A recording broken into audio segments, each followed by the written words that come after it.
Pretty cool.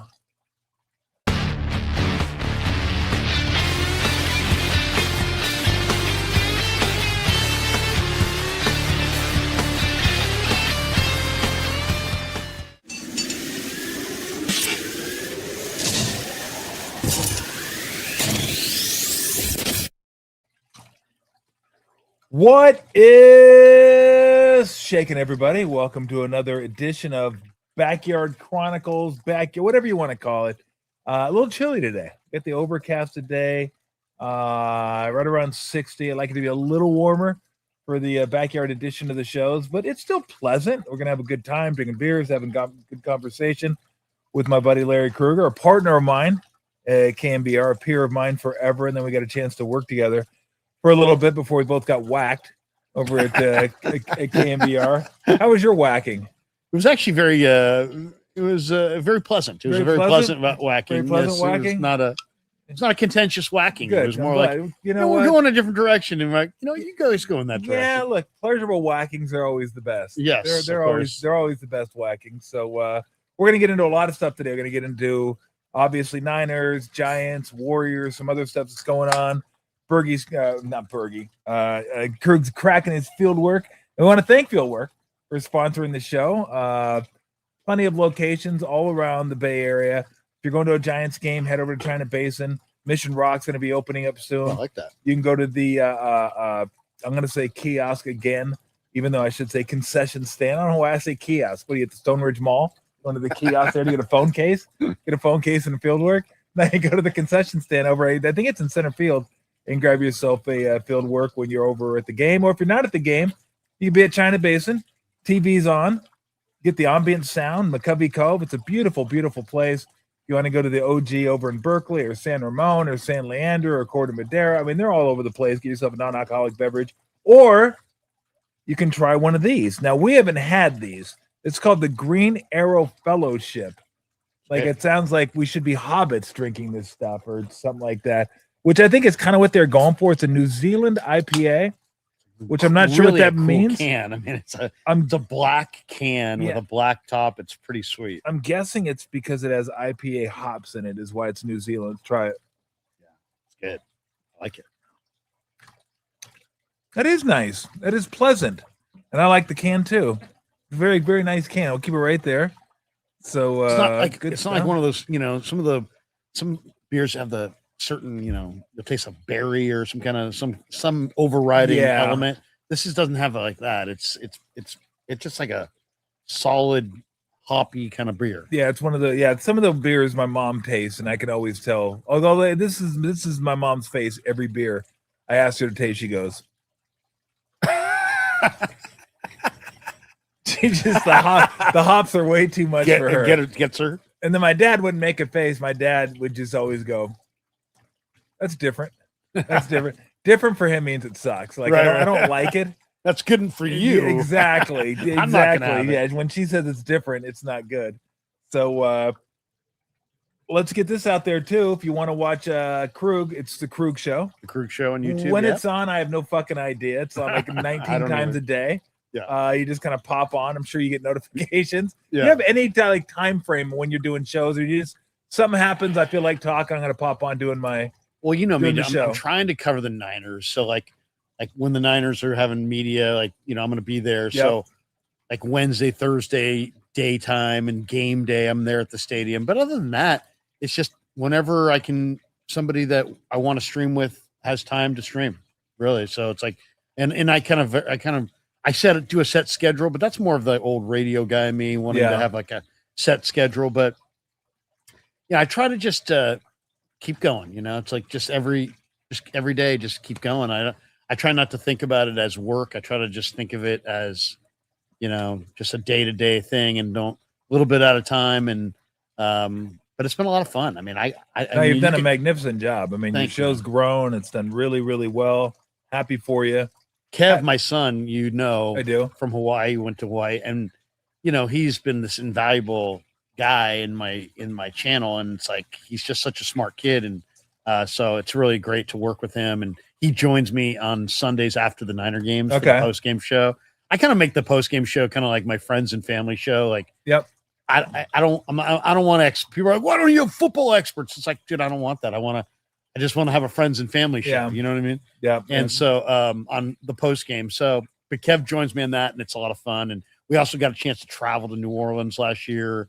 And travel. How do we not see you Philly. guys there? I know, because we also went to LSU, Florida. Did you really? Yeah. We went to LSU, Florida. How do we not run? I was looking for there? you that night because I saw you send out a picture from I'm Yeah. like, Tommy's here. And we were in that, where we were, Tom? We were in that Sky Club in the end zone. If you looked at the far end zone, Okay. It said like something club. I had a press credential. Kev just had a ticket in the stands, and we just met up there and watched it up there. It was what a place, man. Incredible place. Game Whoa. sucked, but it was just Game nice. sucked, yeah. It was nice to be there. Yeah. I'd never seen an SEC football game before. Everybody told me if you're going to see SEC football, go to LSU at night. Right. So we Right. did that. Checked that off. So we've checked that off. We've checked the big house off. We went to Wisconsin. This year we're going to go up to Washington. We're going to go to the Niners, Seahawks, and then Iowa plays Washington on Friday. Ooh, I like Iowa. I'm hoping the Mariners are still in the playoffs. We're hoping the Kraken have a home game, and then probably go to Vancouver to see if the Canucks are playing. So yeah, that'll be our sports trip. I'm thinking this year for us, we may go to my wife's got a sister who lives in Dallas, so we may go to, and they have a daughter that goes to A&M. Oh, so nice. we may go to A&M, Tennessee, and then truck up to Dallas for Niners Cowboys. That'll be nice. Yeah, we have to do it in the first 6 weeks of the season pretty much, because then Warriors start. Right. And then I got to wait till the Warriors schedule to come out to figure out where we can get. So we're just like, Right. let's try to, and the weather's better usually in early September, depending on where you go. So how long did it take you to kind of figure out when you started doing your podcast? So you've been doing about 4 years now? 2022, just the day after KMBR said, you know what, no more. I said, okay, I'll start on YouTube the next day. How long did it take you to figure out, like, it's going to essentially turn into a football show? Because we obviously used to talk baseball, basketball.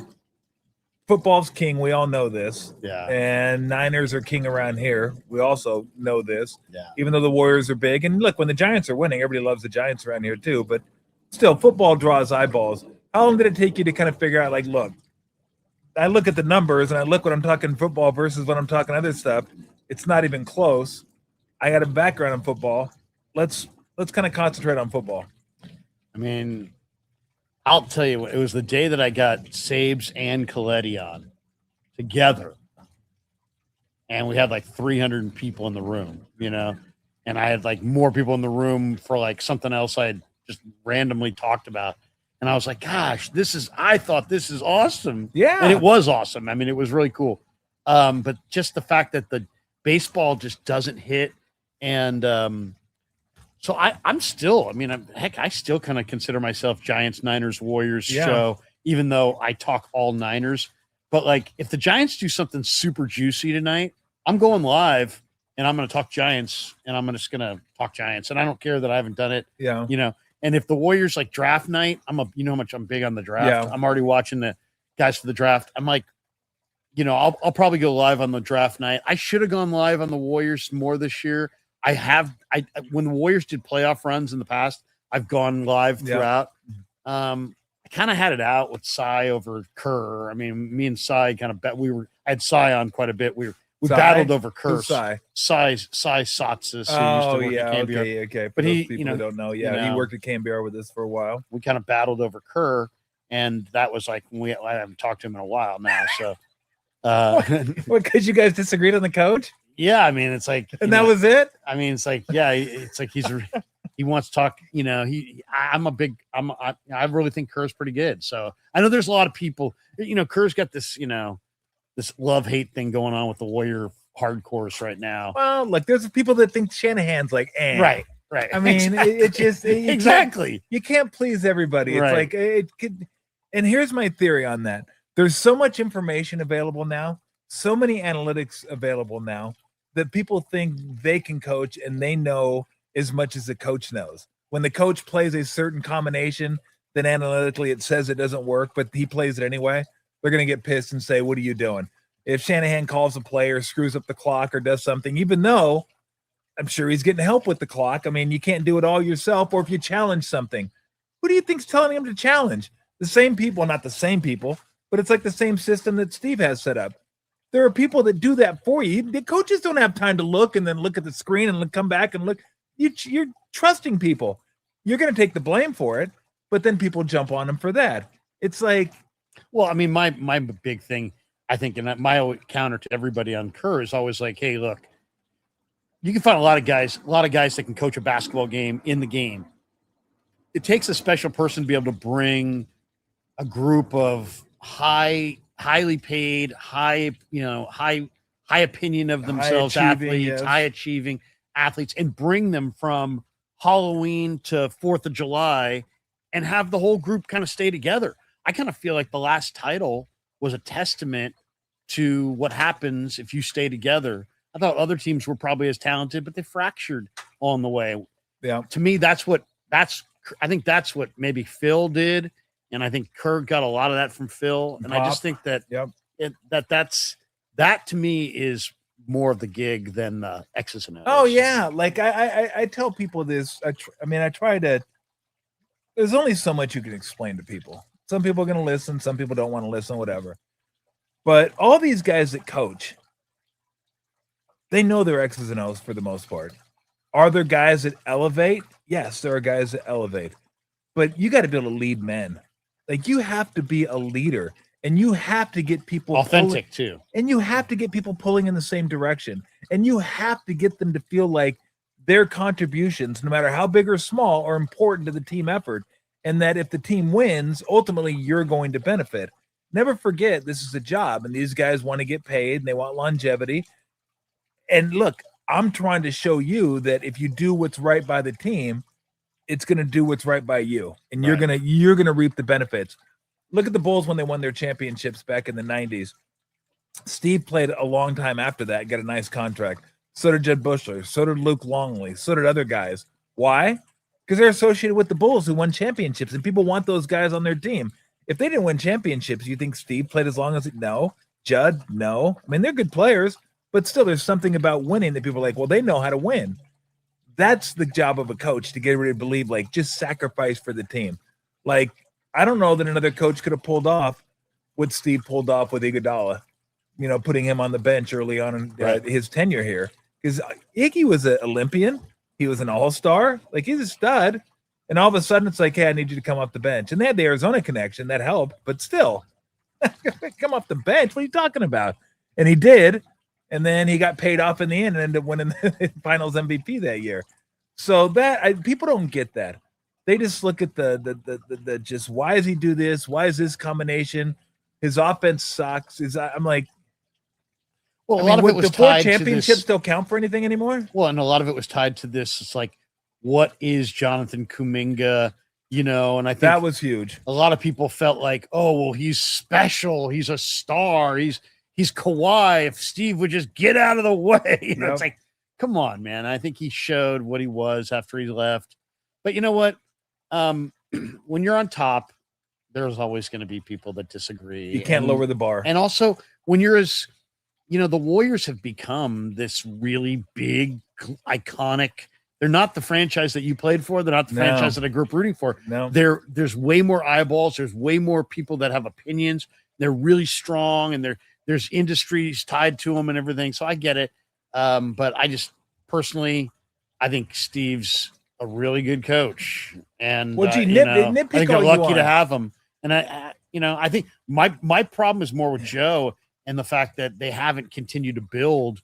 And they've kind of put themselves and gotten older. And I think I would have rather seen them continue to build through the draft and don't worry about the fact that you got some young players with some older players. But they seem like to want to go on this like older player thing. And I think you're going to have a hard time in back-to-back situations like going forward if you got 7 guys that can't play. I think what they want is players that can contribute. Now, right?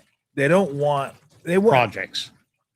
They want to maximize Steph as much as they can, and I think the 2 timelines thing, which I was down with, didn't work. You could have done it, but the players that you drafted had to be able to play. It's ambitious.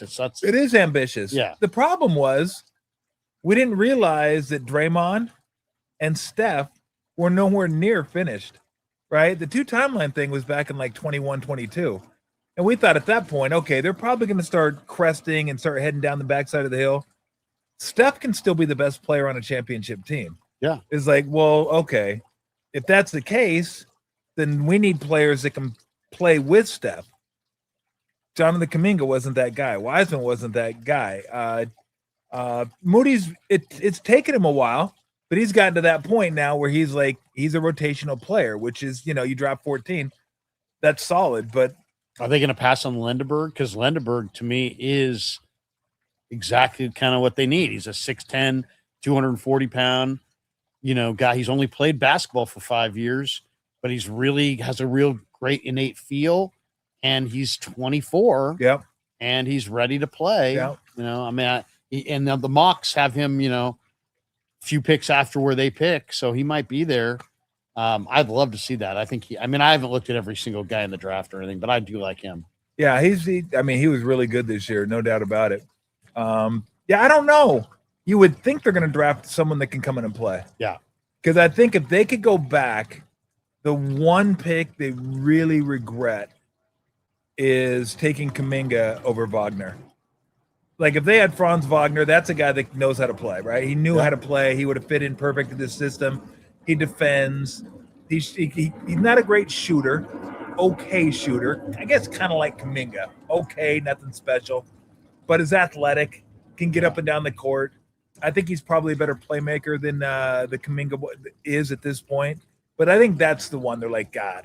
He would have got a second contract. He would have got a second contract. And it didn't, it didn't work out. Yeah. And Kuminga, I got so tired of talking about Kuminga. Kuminga is the Warriors' Brandon Belt. I know. It's like every time you mention the name, it's like everyone has such a strong opinion on him one way or the other. What did he do? He went to Atlanta. He's the same player. Right. He had really good games. He had games you didn't notice him. And it's like, well, that's kind of who he is, right? It's like, I don't know. I guess at the end you can nitpick Steve all you want. You can nitpick the organization all you want. It's not that easy to continue to build after you've had the run they've had, which is one of the greatest runs in NBA history. San Antonio did it for like 15 years or so. Doesn't happen like that. Lakers did it in the 80s, came crashing down, then had Kobe and Shaq, then came crashing down, then got LeBron and AD, and now they're kind of in the middle somewhere. They got gifted Luka, basically. It's like, I don't know how the hell that happened, but look at the Celtics. 80s, crashed down for a while. Pierce, KG, Rondo, those guys, okay, they're up. Crash down, recoup the assets, then get Tatum and get Brown, and they get another championship. It's not – everybody seems to think, well, they should have maximized Steph. It's not like they're just going, we're good. They're trying. It's just not that – it's not that easy when you're paying guys what they're paying guys now. So it amazes me, though, that some Warrior fans think – they'd be better off with Steve Kerr. And I wonder if they witnessed like the 2002 Warriors and the 2001 Warriors and the 1999 Warriors. Like, were you guys around back then? Or did you guys just start watching Warrior basketball in like 2013? And that's it. And if you look at the numbers of the ratings, a lot of them did start watching in 2013. So I do understand, but I understand differing opinions and this and that, but I remember Ned Colletti said to me in baseball, he's like, we were talking about Dusty Baker and the strengths and weaknesses of the Giants manager at the time. And he's like, Dusty is the best manager at bringing the group from the beginning of the season to the end of the season. And within there's all kinds of, you can question this bullpen move, that move, and this guy, that guy, whatever, the minutia in the game. But from the last pitch to the first pitch, keeping the group together from March through, he's really great at that. And he's like, that is really hard to do. Yeah. And I think Steve that's where Steve excels. Yeah, no, I don't dispute that. All right, let's get to the Giants. Yeah. Max over here is like, we have to. Let's get to the team that doesn't hit home runs, hasn't walked, doesn't steal bases. Like everything that you want a baseball team to do nowadays, they don't do. Let's frame the third base coach. They're like, yeah. I mean, look, was he great? No. Did he make some mistakes? No. But I mean, I don't mind them doing it, but I mean that had nothing to do with the way they're playing right now. Right. Like nothing. They just nothing. Scapegoat. I'm trying to figure out like what. I know you watch the games. Like, what do you hang your hat on with this team? Is there anything to hang your hat on with this team? Oh, well, yes. They don't hit. No. Good. No. Like, how can they turn it around? Is there anything the crab that's sandwich is really good. It is. Now it's $50, and I got to put one on layaway in September. But it's not cheap. But if I get a second mortgage, no, I mean. I think mentioned Giants. Bunny's running. Like I don't want to hear this. Bunny just took off. Bunny says, "I don't want to hear Giants. I'm out of here." No, the greatest thing, the one thing Giants fans should feel good about is that more so than almost any time, the Giants are one of the haves. Yeah, right now they're not operating at a really high peak. No, but they are one of the haves. And when I say haves, I mean they own their own park. They're rich. They got a lot of revenue. They got a fan base that's iconic. They got a building that they can tell stories about. They've got 3 titles banked that they can. The Giants are never gonna, as they've moved from a bad neighborhood into Pacific Heights, and they've got a great spot, and it's paid for. So it's like there's limits to how bad things can get. Like for all the people complaining about, I've heard people say really terrible things. Oh, this is the worst. It's like no. I rooted for the team when the Dodgers were here and the Giants were maybe not even going to be sustainable as a franchise. They're totally rich now. They're just making bad decisions. They've got to make better decisions. They're starting to make smarter decisions in the international market. So their farm system is starting to, starting to peak up a little bit. And they have a huge amount of revenue. The fan base is really, I think, the fan base is their greatest attribute and their greatest weakness. It's the greatest attribute because it provides $500 million of annual revenue, and the thing's worth $5 billion and going up. But it's also the biggest negative because so many of Giants fans right now are so accepting of just totally mediocrity that it's enabled the ownership to just kind of sit back and cash checks and not worry if the place is going to be packed. It's going to be packed. I went the other day. It's 41,000. They got 2 runs and called it a day. I mean, it's $1,000 to go to the game for a family of 4. $1,000. That's a lot of money. My dad used to throw me a 20 spot and pay for the whole day back in the 70s. So the game's changed. The money's huge. They're not making great decisions. If you looked at all the guys they have signed long-term, they're all untradeable, and they're all, they overpaid for all those guys. They overpaid for Chapman. They overpaid for Jung-Hoo Lee. Buster has no experience as an exec. Tony has no experience as a manager. Buster probably should have hired, I hate to say it, like Ned Colletti type, who's been a GM and who's not going to get dragged around by the nose by Scott Boras every off season, and get better deals in free agency, continue to invest in the international market. And I'd like to see them give Tony 3 or 4 years, and let's see over time if he can do it. I don't think that he's going to do that. I think he's going to be a one and done scapegoated guy. And they're in this kind of this chaotic spin where the owners are spending money. They're looking for a return. The place is making money, but they're not winning. Buster obviously is there to try to reverse all that, but he's new and he's got young people around him. He brought in Bobby Evans, but a lot of his core guys are Casali and other guys. They're really young guys that haven't won. So personally, I think you need either an experienced GM or a young coach or a experienced coach and a young GM, but the young, the first year GM and the first year manager, that's rough. And I think we're experiencing it. I think they got caught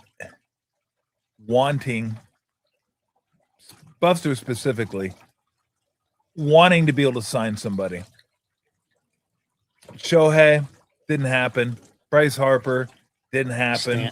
Correa didn't happen. Medicals, Judge Didn't happen. I mean, they go after all these guys and they come in second or third or whatever.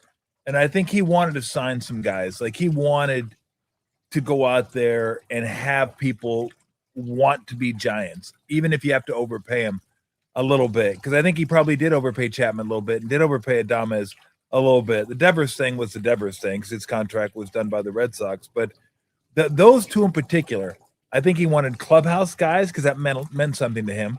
I think winning 10 through 14, 10, 12, 14, I think that was kind of built on clubhouse culture as well as like talent, pitching, and defense, of course, were the two most integral parts. But when you sign guys like that, it's great that they're good clubhouse guys. They got to play. And they haven't played, right? It doesn't mean, they played. They haven't played well. It doesn't mean they won't. I mean, it doesn't mean this half a year is how they're going to play the rest of their contracts. I mean, if they do, they're screwed. I mean, there's just no way around it. Pitching, which was going to be a strength a couple of years ago, it's like it's disappeared now. It's like gone. It's like, oh, look at all this pitching they have. And then you're like, oh, what the hell? Pitching's gone. I'd like to see him blow up the outfield. Just get 3 new outfielders. Like literally, get 3 new outfielders. Like get an outfield like Arizona has. Get an athletic outfield, like guys that can run, guys that can get. I said this a couple years ago, and Arizona's outfield has changed. It's still athletic. I go, Arizona's outfield was at the time, and I still think I would make this statement. Arizona's outfield is an outfield that can offensively turn a single into a double, and defensively turn a double into an out. Mm-hmm. Giants don't do that. No. Giants don't. They turn singles into doubles when they're on the outfield, and turn doubles into singles when they're at the plate because they don't have that much speed. Although the hip thrust is a real nice touch. I'll get your thoughts on that. Wow. But that's my point. Is like where do you go? Like are they a defensive team? Not really. Are they a pitching team? Not really. I mean, their bullpen is like every time the bullpen comes in now, it's like ooh. Yeah. They watch. Are they a hitting team? No, they're not. I don't know. So that's my point. Like, I don't even know what they are. I don't know what they are right now, except for guys that like play every day, which isn't, could be great, isn't great right now. But that's what I'm wondering. Where's Buster going to go with this? Like, what does he want this team to be? Does he want it to be a pitching and defense team? Probably. But it seems like they're a little bit away, they're a ways away from being a pitching and defense team. So it's just disappointing.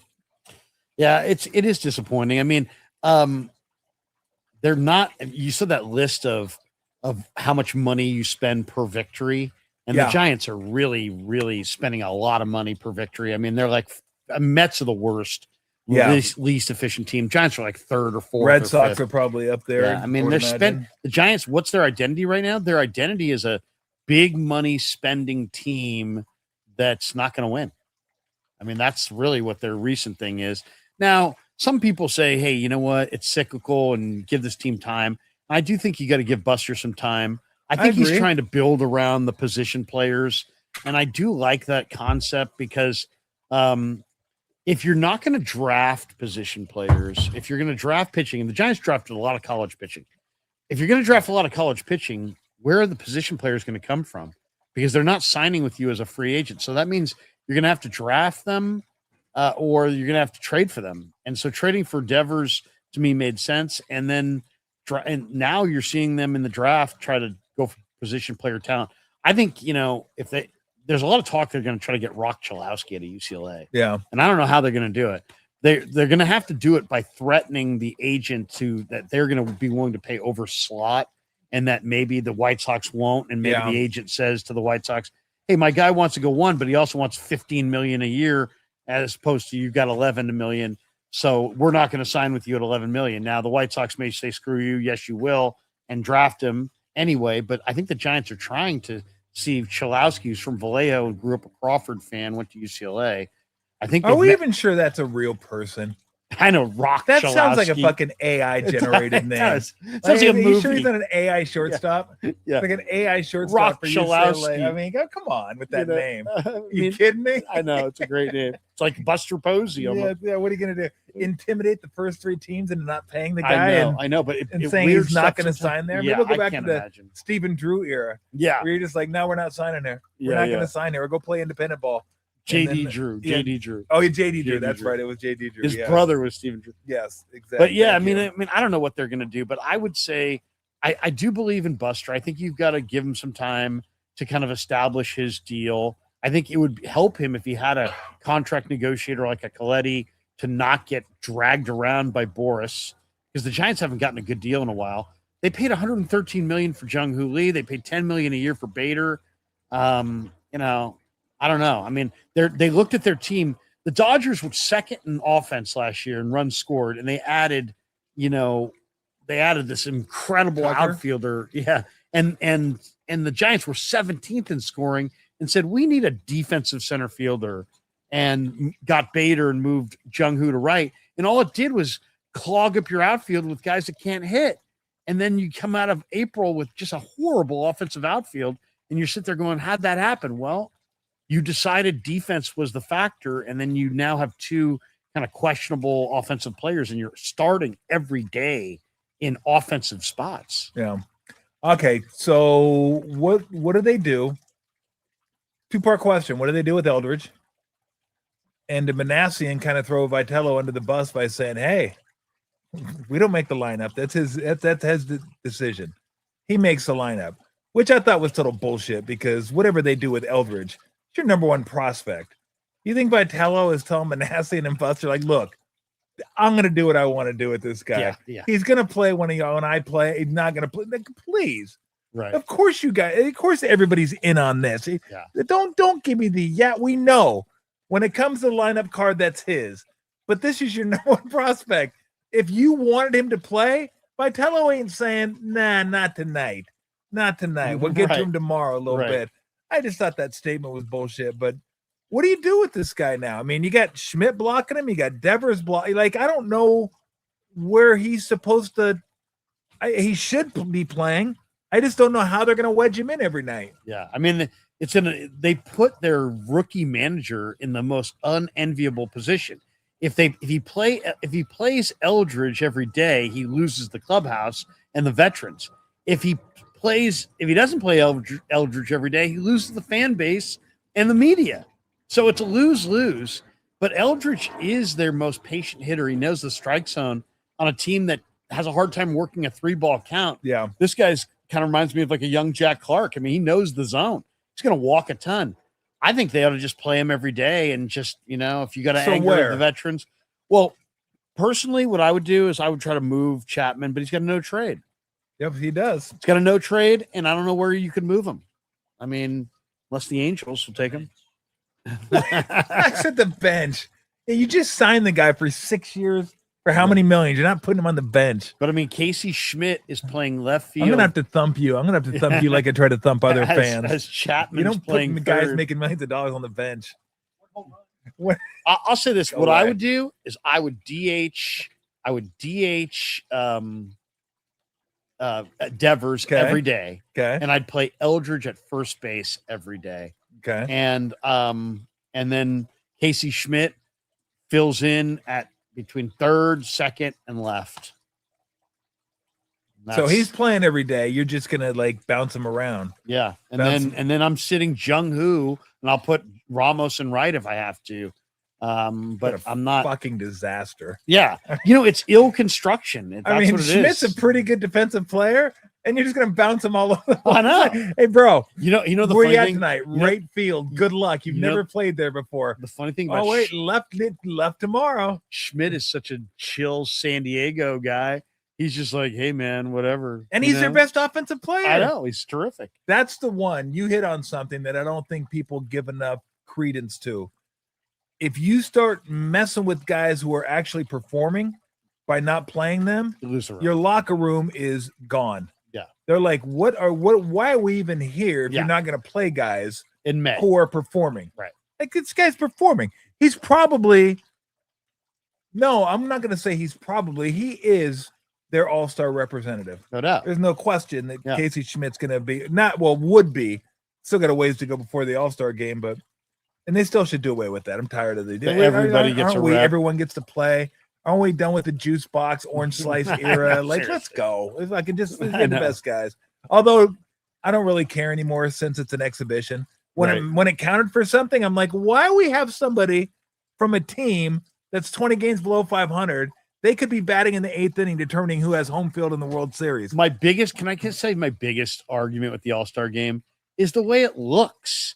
Like when I think of the All-Star game, I think of Bo Jackson hitting it out at the Big A over Rick Russell, Big Daddy. But Bo Jackson was wearing the blue Royals, and Big Daddy was wearing his bloused whatever Giant jersey. I don't want to see some drab gray and brown with a little kind of cool looking insignia that says Yankees here, or Mariners here. Nobody from the upper deck can identify anybody outside of Aaron Judge. It's like, who is that? Who's that? I don't know. Play the. I don't like it in basketball, but I really don't like it in baseball. I don't like it either. Okay, so play Eldridge every day. Schmidt bounces around. And the problem is he may be playing second. Then you got to rest Arise. Who's your next best hitter? Who's awesome. He may be your best. Those may be your two best hitters on your team right now. Who Giants fans openly bitched about. Say he can't play defense. He can't do this. He's hitting 320, and he is playing defense. He's actually been pretty good this year. He's been amazing. I know. I mean, the guy is awesome. I mean, I'm so glad they have him, and I don't want to trade him. It's like just keep him. Yeah, where would they be without Arise? Yeah. Oh, where are they now? Who gives a shit where they would be without him? 41,000 a night. They'd be three. They'd be below the Rockies. Yeah. Like literally, when you're like neck and neck with the Rockies. Well, let's see how this series goes. The Rockies may emerge as the top team. That's a good point. Yeah. I mean, 3 of the highest payroll teams in baseball have the worst record. Giants, Red Sox, Mets. Yeah. And there might even be one more in there somewhere. I know it's the Phillies, but the Phillies got hot and they're now over 500. Look at the A's right now. A's, Tampa, Cleveland, Milwaukee. How about those teams? I mean, those teams don't spend jack, and they're at the top of their divisions. It's pretty clear now. Like you look at, I've watched Milwaukee play a couple times, especially in like Mizorowski pitches. Yeah, he's like worth the price of admission, which for me is like turning on a TV. So it's $0. But you watch them play, and they literally have gone back to the 80s.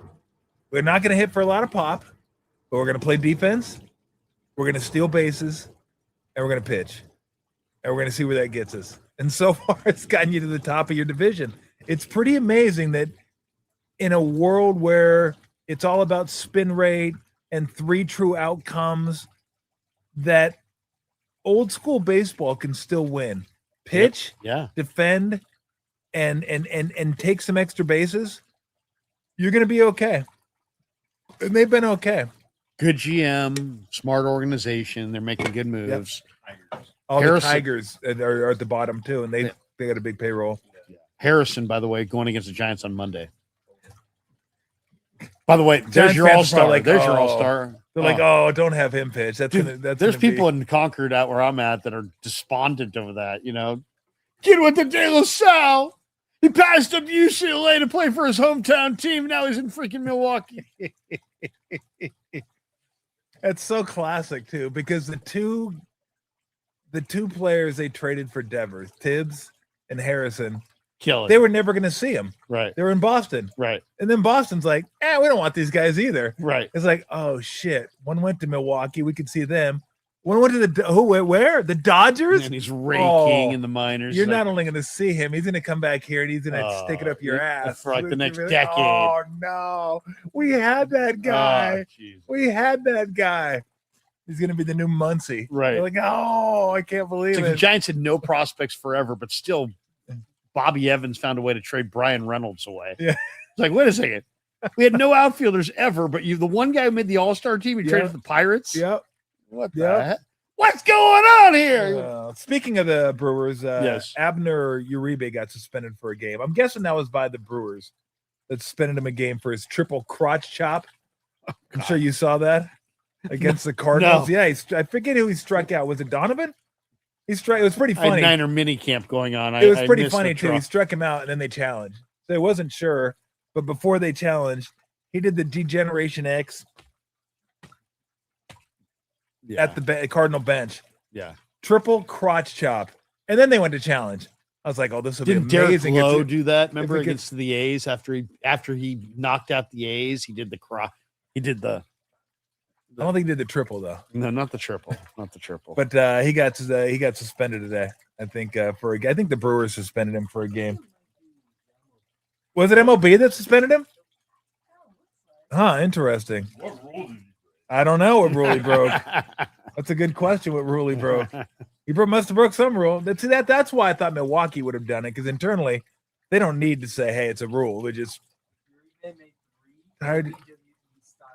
Yes, he did. Yes, he did. 3 of them, baby. I mean, yeah, that was. I still wish it would have been overturned. That'd have been so awesome if they'd have said, "Oh, it's a ball. Sorry, throw that pitch again." Yeah. So, anywho, all right, let's get to the Niners a little bit. I wrote stuff down here. There may be more. I know, because I forgot stuff last time. I told you when I had Kyle and Lynch on, I had about 20 things I forgot to ask. And Dude, that was epic. There were some things I wanted to get into. How sweet was that? It was pretty fun. I mean, you had the head coach of the Niners and the GM of the Niners in your freaking backyard. Yeah, no, that was cool. Yeah. It'd have been cool if I'd asked the questions I wanted to ask, but I forgot. That's what part 2's for. I did. Get him back on. I wanted to mention, I can get to this late. This is baseball related. Fernando Tatis Jr. Yeah. With the contract. For those who don't know, Fernando Tatis Jr. got $2 million a number of years ago from this company. I forgot what the name of the company is. Gave him $2 million when he was a minor league baseball player. In return, he had to give them 10% of his contract until he was 35 or I forget what the length of it was, but 10% of his contract.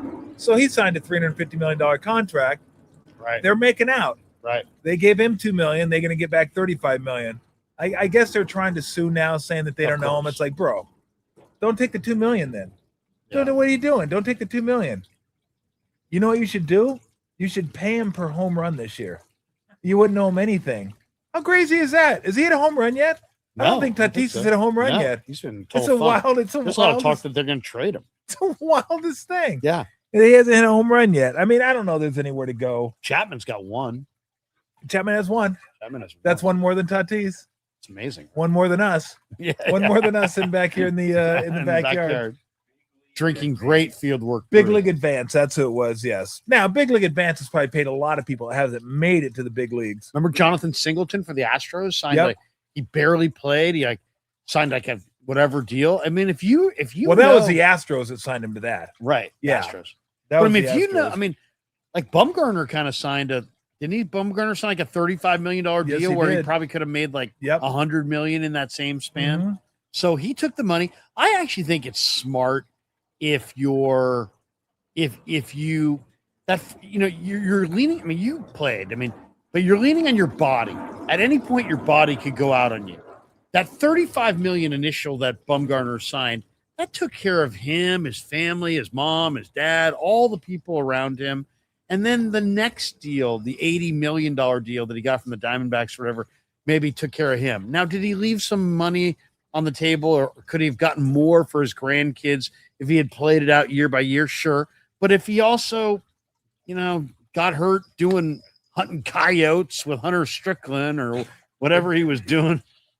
Those guys told me they loved hunting coyotes. I remember that. That was a great story in spring training. But I mean, you get hurt and you're done. You're gone. It's over. It's nothing. So I don't know. Personally, those guys, I think that if you sign that first deal, to me, I think it would almost let you just go out there and compete the way you need to compete. Otherwise, I'd be so worried about I'm a free agent at the end of the year, but it's September and I felt an elbow twinge and I'm got 3 more starts. And it's like, the stress of my body's breaking as I'm, am I going to make the money or not? I kind of get the guys who like take the money, take the bag. You know? Yeah, I never that every once in a while that'll come up. And I always hate people that argue whether they should have taken the money or shouldn't take the money, whether the team is kind of pulling a fast one by getting such a good deal. And I say the same thing you do. It's like, well, it could get hurt at any point. But my main point is always, why do you care? It's not your money. Right. It's not your money. This costs you nothing. Right. It's zero. Why do you care if he takes $70 million now or waits until all his ARB years are up and then sign? What do you care for? Why? Yeah. Who cares? I mean, did the Braves get a great deal with Ronald Acuna? Absolutely, they did. It was like 10 years, 100 million, or something like 8 years, 100 million, something like that. But guess what? He's blown his ACL out twice. Right. That could have ended his career. At least he has that money. Look at Albie's contract. Albie's was like 5 years for 35 million or 7 years for 35 million. Like, he's getting over. I mean, the Braves are getting over on that one too. But he signed it. He didn't have to sign it. So, look, sometimes teams get lucky and sign a guy. I've said when Bumgarner had that contract, Steph was in the middle of a 4-year, $44 million contract because his ankles. They didn't want to sign him to a huge contract extension, so they didn't know. He took it because, well, he didn't know. Like, I want to have at least something. That the Bay Area had the two best contracts in sports, Bumgarner's and Steph's. They're incredible contracts. Yeah. And Bumgarner was like, it's like 35 million for like 7 years, something like that. Right. It's like ridiculous. Yeah. But what do I care? I don't care. They didn't hold a gun to his head and make him sign it. He signed it. That's what he wanted to do. And it's better for the team anyway. It's better if they hit. Yeah. Now, if they don't hit, then it's not a great deal for them because the A's signed a whole bunch of guys this year. Jacob Wilson. Yep. The Braves signed a whole bunch of guys like over the last 2 or 3 years, right? And, if it hits, then you're golden. Like, if it hits, like for all those guys that it's hit on, Harris didn't have a good year last year. I think he's been pretty good this year. Acuna has been great when he's healthy. Albie's been fantastic. Olsen, they had to pay a little bit. Who's their third baseman? They signed Riley. Him. Yeah, Riley. They signed him to a long-term deal too. I know it wasn't great last year. I think he's been okay this year. But I mean, Strider got hurt. He's been okay. Coming back this year. So, the one guy they didn't sign is a Yankee now, Max Fried. Because there's a lot of pressure on these guys through the union to not take a bone, any kind of a deal. Yep. But I'll tell you this: every football player that gets offered any kind of a deal, just take it. Just take it. Because I mean, you saw what happened to Ayuk's knee. I mean, your contract. You're never gonna. Your contract could be over. Yeah. The average career is 3 years. Yeah, but it wasn't his knee. Fleeting. It was Ayuk got in the way of Ayuk. Yeah, but I mean that knee broke him. As far as like, I don't know. What do you think's going to happen there? We've yet to see him do anything. I don't think. I wanted to transition into the Niners and football, but so here's what I would do if I'm the Niners. I would keep him almost to the last second I can, and then I would release him. Like I for the people that say they don't owe him anything. No, they owe him nothing. No, are they going to get anything for him? Absolutely not. Probably not. No one's going to give them a 7th round draft pick because it's not about the 7th round draft pick. They then have to assume the contract. They don't want that contract. Right. You don't know how good this guy is going to be. He certainly isn't the guy that signed that contract anymore. But why would I want to help him go to some team, play well, and maybe I have to play them at some point? Like so the only reason you would do that if you're the Niners is because you don't want other players to think ill of your organization. Like, oh, you screwed the player, you did that. But Ayuk did this to himself. Like, Brent Jones was the first to bring this up last year. He's like, I hope he's okay. Because obviously no one gives up that type of money. And I started thinking, because I was more of like, fuck this guy. Like, what are you doing? But I'm like, yeah, I kind of hope like he has everything taken care of because nobody just gives up a contract like that. Nobody says, nah, keep it. We're good. I just want to go do my own thing. I was like, what, bro, you're giving up a ton of money there, a ton of money. But while your body's broken. Yeah. So I don't. I don't know. I mean, it's one of the weirder things. I still think there's more out there that we don't know about. There almost has to be. Yeah. Because I've never heard of anything like this before. And it hurt them last year because they didn't have then Pearsall gets hurt and their wide receiver room was just depleted, which is why they got an overabundance of guys this year, hoping that they can make it through. But I don't know. What do you think they're going to do with it? I think they're just going to hold them until the end and then say, okay, we'll release you now. We tried to get something for you. We couldn't. Good luck. I mean, he wants to go to the Commanders. Of course he does.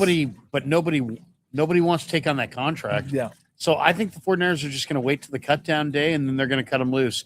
Then he's going to go to the Commanders probably for a 1-year prove-it deal for some minimal amount of money, and he'll really prove himself next July in Commanders camp. But I think charting his career trajectory from here is going to be, we'll see. I'm not expecting. Like, if he could be Wile E. Coyote. Yeah, that's his if fucking he could career play right trajectory now. Going over the cliff. Exactly. But then the thing lands on his head. Acme's a bitch. But I just think that he's going to wind up.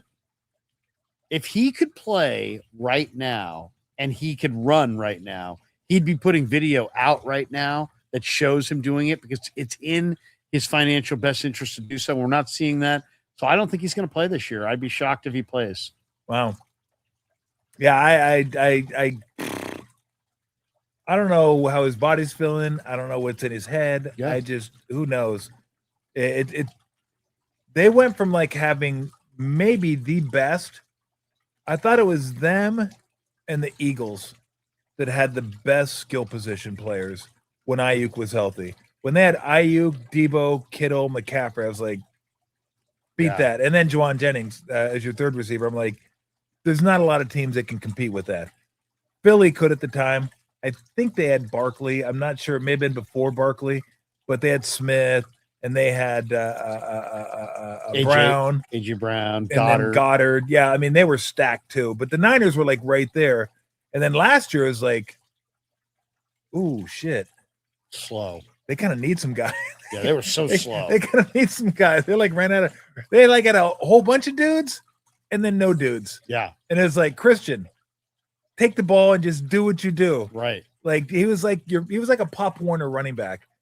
Take it. You want it again? You want it again? Can you handle more? We'll give you more. Take this. You want to catch some balls too? We'll throw it to you.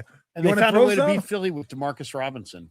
So I mean, I don't know. I mean, they're. I'll tell you what struck me was when I watched the Seattle game on the all 22 and I saw how little separation their receivers got. I thought, wow, this is amazing. This is the least separation I think I've ever seen on a football field. Sure enough, they just say goodbye to all those guys. They didn't go after Juwan. They brought in Evans. They brought in Kirk.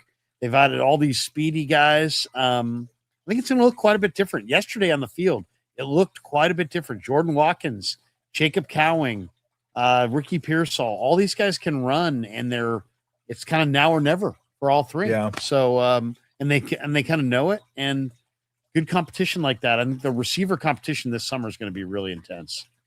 Yeah, I mean, you look at the receiver competition, and Evans isn't a big separator, but he's just a man. Yeah, like he just knows how to use his body and catch the ball. Kirk's a guy that can separate, and he can get open. Pearsall, the only question I have is, can he stay healthy? Right. Because if he's healthy, he's already proven he can play. He can play. Yeah, he can play. He can play. Yeah.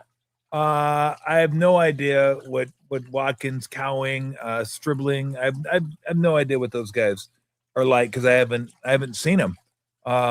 They can all play. I mean, they can all play. Cowing played at Arizona before that. He played at he was great at Arizona. He played with Teteroa, McMillan. And Cowing's got really great route running ability. He's just small. He's had hamstring problems, but I think he's over it. Watkins had 9 touchdowns his final year at Ole Miss. He stepped in for Trey Harris. When he went down, he was great. He looked terrific yesterday. I mean, I thought he looked the best of almost anybody out there. And then Kalen Black as a running back, I think it's going to be a major factor. He kind of looked like RB2 yesterday. Did he? Yeah. Oh, yeah. He really looks good. He's just strong and powerful and explosive, and he can really catch, even though he didn't catch it in Indiana. And he's just very strong leg, strong leg drive, can be good in the low red zone, can be good in short yardage. Yeah. Well, they didn't throw much at Indiana. No. I mean, they were old school. They were run the ball, throw it when we have to. Throw to the receivers. Exactly. They Omar throw Cooper to the receivers and were Surratt, good. Yeah, exactly. So people got all freaked out about him not catching many balls. I'm like, well, go back to James Madison. Yeah. I think he caught 40. Well. I think caught 44 this last year at James Madison before he transferred to Indiana. What'd you make of Stribling? I mean, big, athletic, Ole Miss receiver with a lot of talent. I mean, a lot, and he's big too. I mean, I would say he's 6'2.5", 6'3", 210 pounds, blocker, very physical, but fast. You know, he was really good in the college football playoffs for Trinidad Chambliss. You know, and he played well in the playoffs. So, you know, the Ole Miss guys, until Watkins wasn't very good, they had been pretty prolific program as far as producing wide receivers, and I think Stribling's gonna be good. It always takes rookie receivers a while because it's so much more complex as far as the calls and everything, all the details. I mean, you have to be like where you're supposed to be, when you're supposed to be there, and they're counting steps, and it's just you have a lot more free reign in college to kind of do what you need to do at the line of scrimmage. Everything's very precise in the NFL. So it's going to take us some time, but I think he's going to be pretty good. Yeah. All right. Over the last 10 years, you could have all the receivers from Ohio State or all the receivers from LSU. Who you got? LSU. I'm going to take Jamar Chase, Justin Jefferson. I like those Neighbors. Neighbors. Yeah, I even think of Neighbors. But I love Jamar Chase. I mean, he's just so strong. Remember that year when they won the national? You don't like Smith and Jigba? I do. I do. Yeah, he's pretty freaking amazing too. Garrett Wilson. Yeah, Garrett Wilson. Olave. Yeah, Olave had a great year. Harrison hasn't done much. The guy this year is the best of them, I think. The guy that's with the Buckeyes now. Oh, right? Smith? Yeah. That he looks like Megatron. I mean, he's like a man. He's like Megatron too. It's like, oh, that's Megatron in like 20 years. Yeah. He's just, you look at him, he looks like a linebacker, not a wide receiver. I mean, he would have gone in front of Carnell Tate, and Carnell Tate went easy. 4 or something, or 5. Easy. Yeah. He's so good. He's so good. It's a joke. Jeremiah Smith. Yep. Yeah. He might go, well, he's pretty crazy. Oof, I don't know where he's going to go next year because all the quarterbacks coming out. I know. Can you imagine if you're like 4 a quarterback? and you get Which him? quarterback you like? This is going to be the quarterback draft of quarterback drafts. You believe in Arch? I kind of like Sellers a little bit. Sellers is weird to me. He's kind of hosed. He does, but his accuracy is a little. Yeah. Arch Manning, I thought was really good at the end of last year. Can run. He's really athletic. That's not very like a Manning. Although Eli wasn't completely unathletic, but he wasn't athletic. But Arch could run. Like Arch could take it 40 yards to the house. Yeah. From the middle of the field. Who else do we have next year for quarterback from Ohio State? Yeah, I still need to see more of him. Dante Moore from Oregon. More of him.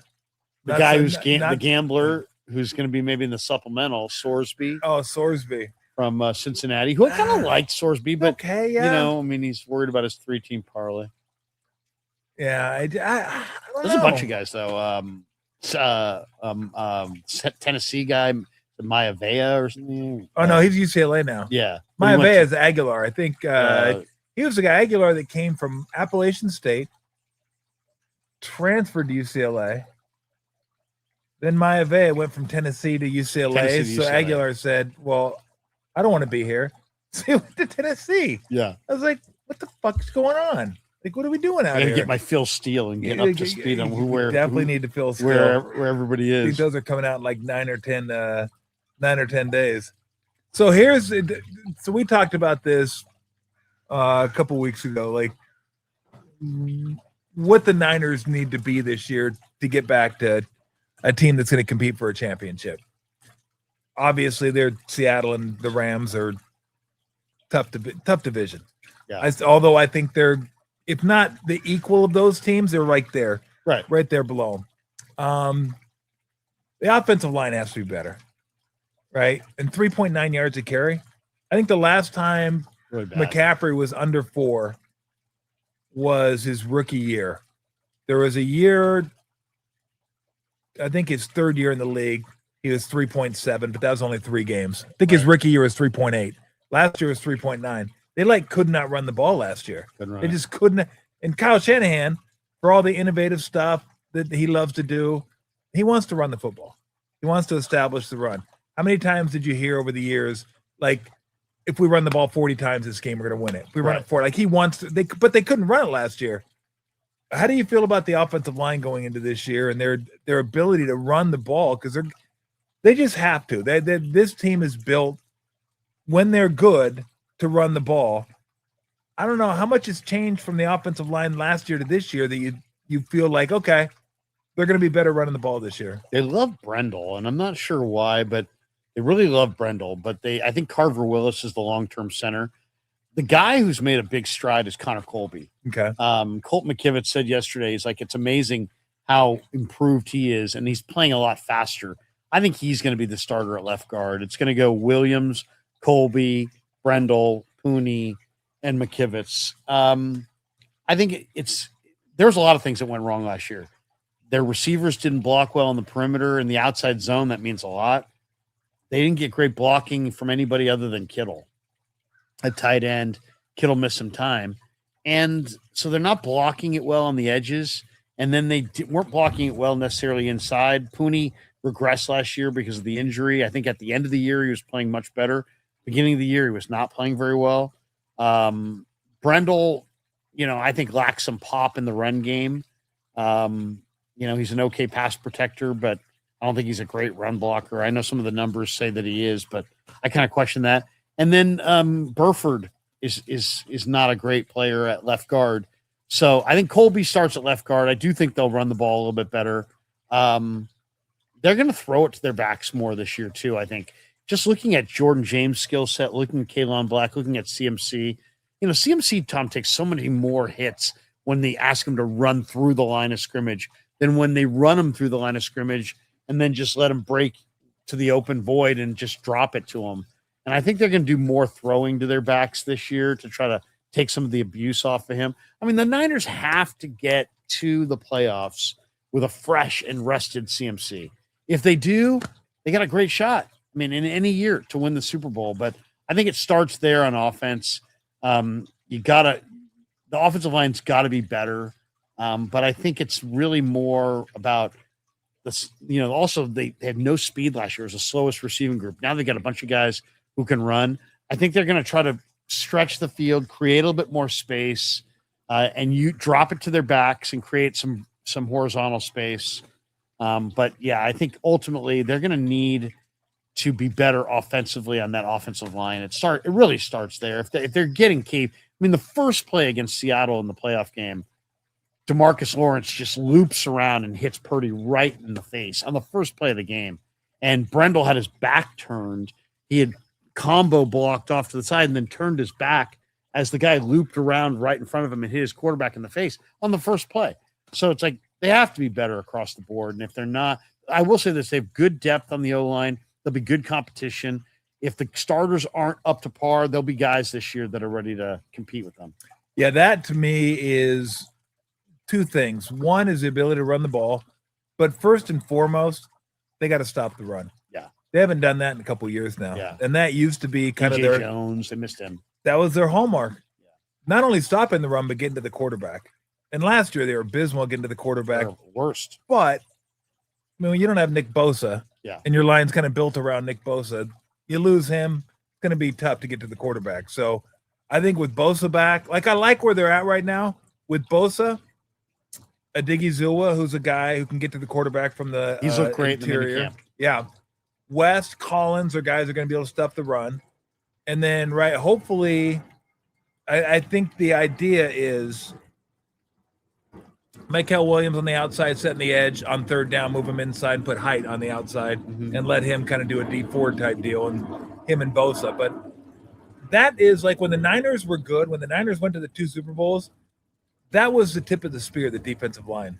It hasn't been the last couple of years. No. It just hasn't been nearly good enough. So they went from really, really deep there to signing guys as camp was going on. Yeah. Taco Charlton and all these guys. It's wait a second.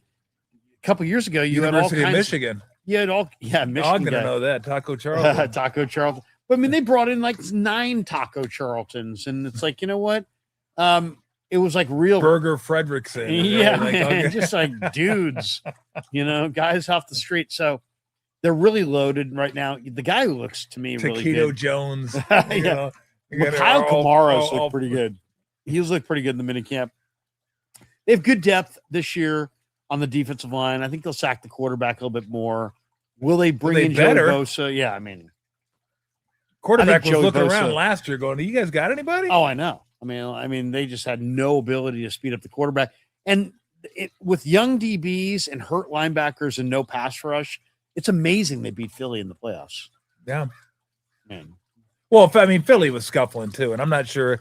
Philly might have beat themselves. I don't know if Philly's going to end up being this year. And it sounded like Philly had a lot of discord too. I don't know what it's going to be this year. But no, I love the fact that Greenlaw's back. Now, I don't know if Greenlaw's the Greenlaw that left here. I don't know. I mean, after the injury, people that think, oh, Greenlaw's back, who knows what he's like now. My question is, look, we know what Warner is, one of the best linebackers in the game. Yeah. What's Martin going to end up being? They trade away winners. Yeah. To get the draft pick because it's last year of his contract, and they brought in Greenlaw, so they figure, okay, let's get an extra draft pick. We can trade winners to Dallas. I know Martin didn't play last year, and a lot of people thought, well, that means he's not. Well, it's only 1 year, right? And Winters was really good last year. Bethune was really good last year. Like, they had guys that could play until Warner got hurt, and then it just kind of became untenable. What do you think of Martin? Like, is Martin? I know he can run. I've read that over and over and over again, but can he play? Yeah, I know. I love Martin. Now, there are people, that think that Martin can't play and that he's not very good, but I think he is really good. I think Raheem Morris is going to use Martin, Duggar, and this kid Larry Worth. They just signed out of Arkansas. They're going to use them as kind of hybrid defenders. I think they're going to run Martin as a blitzer at the quarterback. One thing we saw a lot in the minicamp yesterday, Tom, is that Raheem's using a lot of 5-man fronts, and they're gonna send these hybrid players at linebacker at the quarterback. And I think he's gonna. I think that Nick Martin and Raheem Morris, like Nick Martin, someday is going to build a house and he's going to put the up next level of his house, and it's going to be the Raheem Morris wing, because Raheem Morris is going to make Nick Martin a lot of money, because Raheem Morris knows how to utilize pass rushing linebackers and athletes. And he did it last year with Jalen Walker and James Pierce in Atlanta. And I think he's going to do it again this year. Jaden Duggar, Larry Worth, but most specifically, Romello Height and Nick Martin. I think he's going to use Nick Martin in 5-man fronts and run him at the quarterback on delayed blitzes. I think Martin is going to wind up loving Morris, and Morris is going to wind up loving Martin. So Martin played 14 snaps last year. He made 7 tackles in 14 snaps. That's a good ratio. I really believe in him. His last year at Oak State, he had 130 tackles. He had 26 reps at 225, so he's really strong. He ran 4.53. He's a little wild. He'll overrun gaps. He's a little undisciplined, but I think Raheem is going to know exactly how to utilize him, and I think he's going to blossom under Raheem. I really think that's going to be one of the key guys, Tom. I think at the end of the year, we're going to go, well, nobody thought, going into the year that Nick Martin was going to be this. You know what I mean? I think it's going to be that level of a bust out under Raheem. So you're thinking 1,000 snaps, 500 tackles. I'm thinking all pro, and they'll build a building in Manhattan with his face on the side. Man's going to set they'll the change NFL Mount record Rushmore. for It will be the presidents and Nick. Where are you at with the defensive backfield? A pass rush, when you have no pass rush, you could have Dion and Willie Brown in their prime on the corners. You could have, Ronnie Lott. You could have anybody that you want back there. If you have 20 sacks and you have no rush, those guys are all going to look bad. So all the guys back there look worse than they are. And think about that. Upton Stout looked pretty good last year. And Jair Brown looked bad, but Malik Mustafa, Marquise Siegel, all those corners, whatever they looked like, they're going to look better because the pass rush is going to get better. It was historically bad. So I really kind of like the young DBs. I love Stout. I think he can play. He's a really good nickel corner.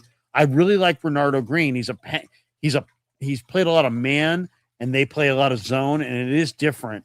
And just yes, if you can play man, that's better than if you're only a zone corner. But guys who played nothing but man and they asked to play a lot of zone, I mean, there's a learning curve there. So I really like what they have at corner. I think this is the deepest corner group they've had. Green, to me, sometimes he gets a little nervous on deep balls. Mm-hmm. Like he just gets lost and gets like he gets antsy, loses like, a little poise. Yeah, just grabs, or like they're just Luder too. Yeah, exactly. But other than that, no, I totally agree with you on the. We need a couple more beers. $2 said Larry needs a refill. Larry needs a refill. They don't give a shit about me anymore, I guess. Huh? It's awesome. They're like whatever. What's up, Bum? No, I'm with you.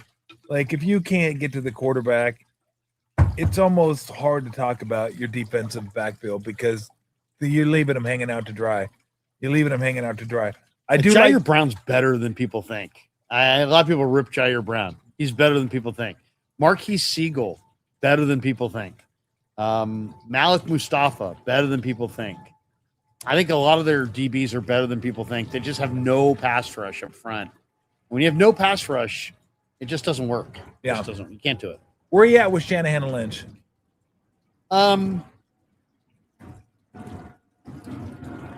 First of all, I think Niner fans should be really appreciative of the fact they have Shanahan and Lynch, because you and I are keenly aware of where this franchise was at pre-Shanahan and Lynch. Yep. So they're held in a higher regard because of both. So they're both really, really valuable guys. Lynch, I think, gives the 49ers true credibility. They have credibility in their own building. They have credibility around the league. And John is one of the most credible people there is. Yeah. And personally, I'm a John fan. I mean, you and I did a show during the pandemic, and take your Ghostbuster beer. And my mom and dad passed during the pandemic, and John was like, sent me a note, and he's just really, really a good person. And I'm really like John. I think the Niners allow their coaches to have a huge impact on the draft process, more so than a lot of teams. A lot of teams lean on their scouts more. There's good and bad from that. The bad side of that is that you may not go for your coaches are thinking about this year and next year, where the scouts are thinking about who's going to be the best player long term. And so coaches are more apt to take players that they can get on the field right away and that can help them keep their job, as opposed to the best player, but he's not going to be a player he's not going to really fulfill his potential long term.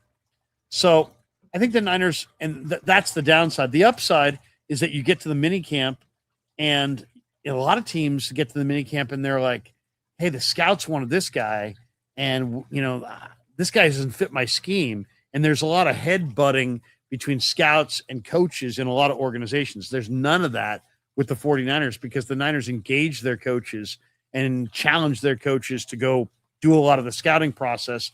So I think there's more buy-in there from the Niner coaches. But I think overall, the regime is a good regime. Shanahan, I think, should do what Shanahan's best at, which is calling plays, sequencing plays, and he should allow the personnel people and experts to do more of what they do. And I think, they should listen a little bit more to their scouts. I think it's proofs in the pudding, and look at their day 3 picks. Somebody picked Brock Purdy. Somebody signed Azeez Al-Shaair, but those are really hard personnel evaluations. But then somebody also took Drake Jackson in the 3rd round and took, so Dante Pettis in the 2nd round, and CJ Beathard in the 3rd round, and Ahkello Witherspoon in the 3rd round, and Reuben Foster in the 1st round, and Solomon Thomas. And there's a lot of misses in the early round. So I kind of feel like they should at least figure out why they missed and try to compartmentalize. But you're not going to get a better tandem. And I would not, even though they haven't drafted efficiently, I would not rip the organization away from, I wouldn't fire guys and then try to hope that you find another coach, hope that you find guys that like each other. I would just, what I would do is if I was, Shanahan, or if I was Jed, is just try to encourage them to do what they do best. And John, if your best is to build consensus, then build consensus. Kyle, if your best is to call and sequence plays, then call and sequence plays. And if we got some other guy in the building who's best at finding, this corner or that linebacker, or this defensive end, let's lean on him. And let's not force Kyle to do every major role in the organization. I think he's doing an awful lot. Walsh was a great coach, but Walsh drafted Keith DeLong. He drafted James Owens. He drafted all kinds of guys that didn't work out.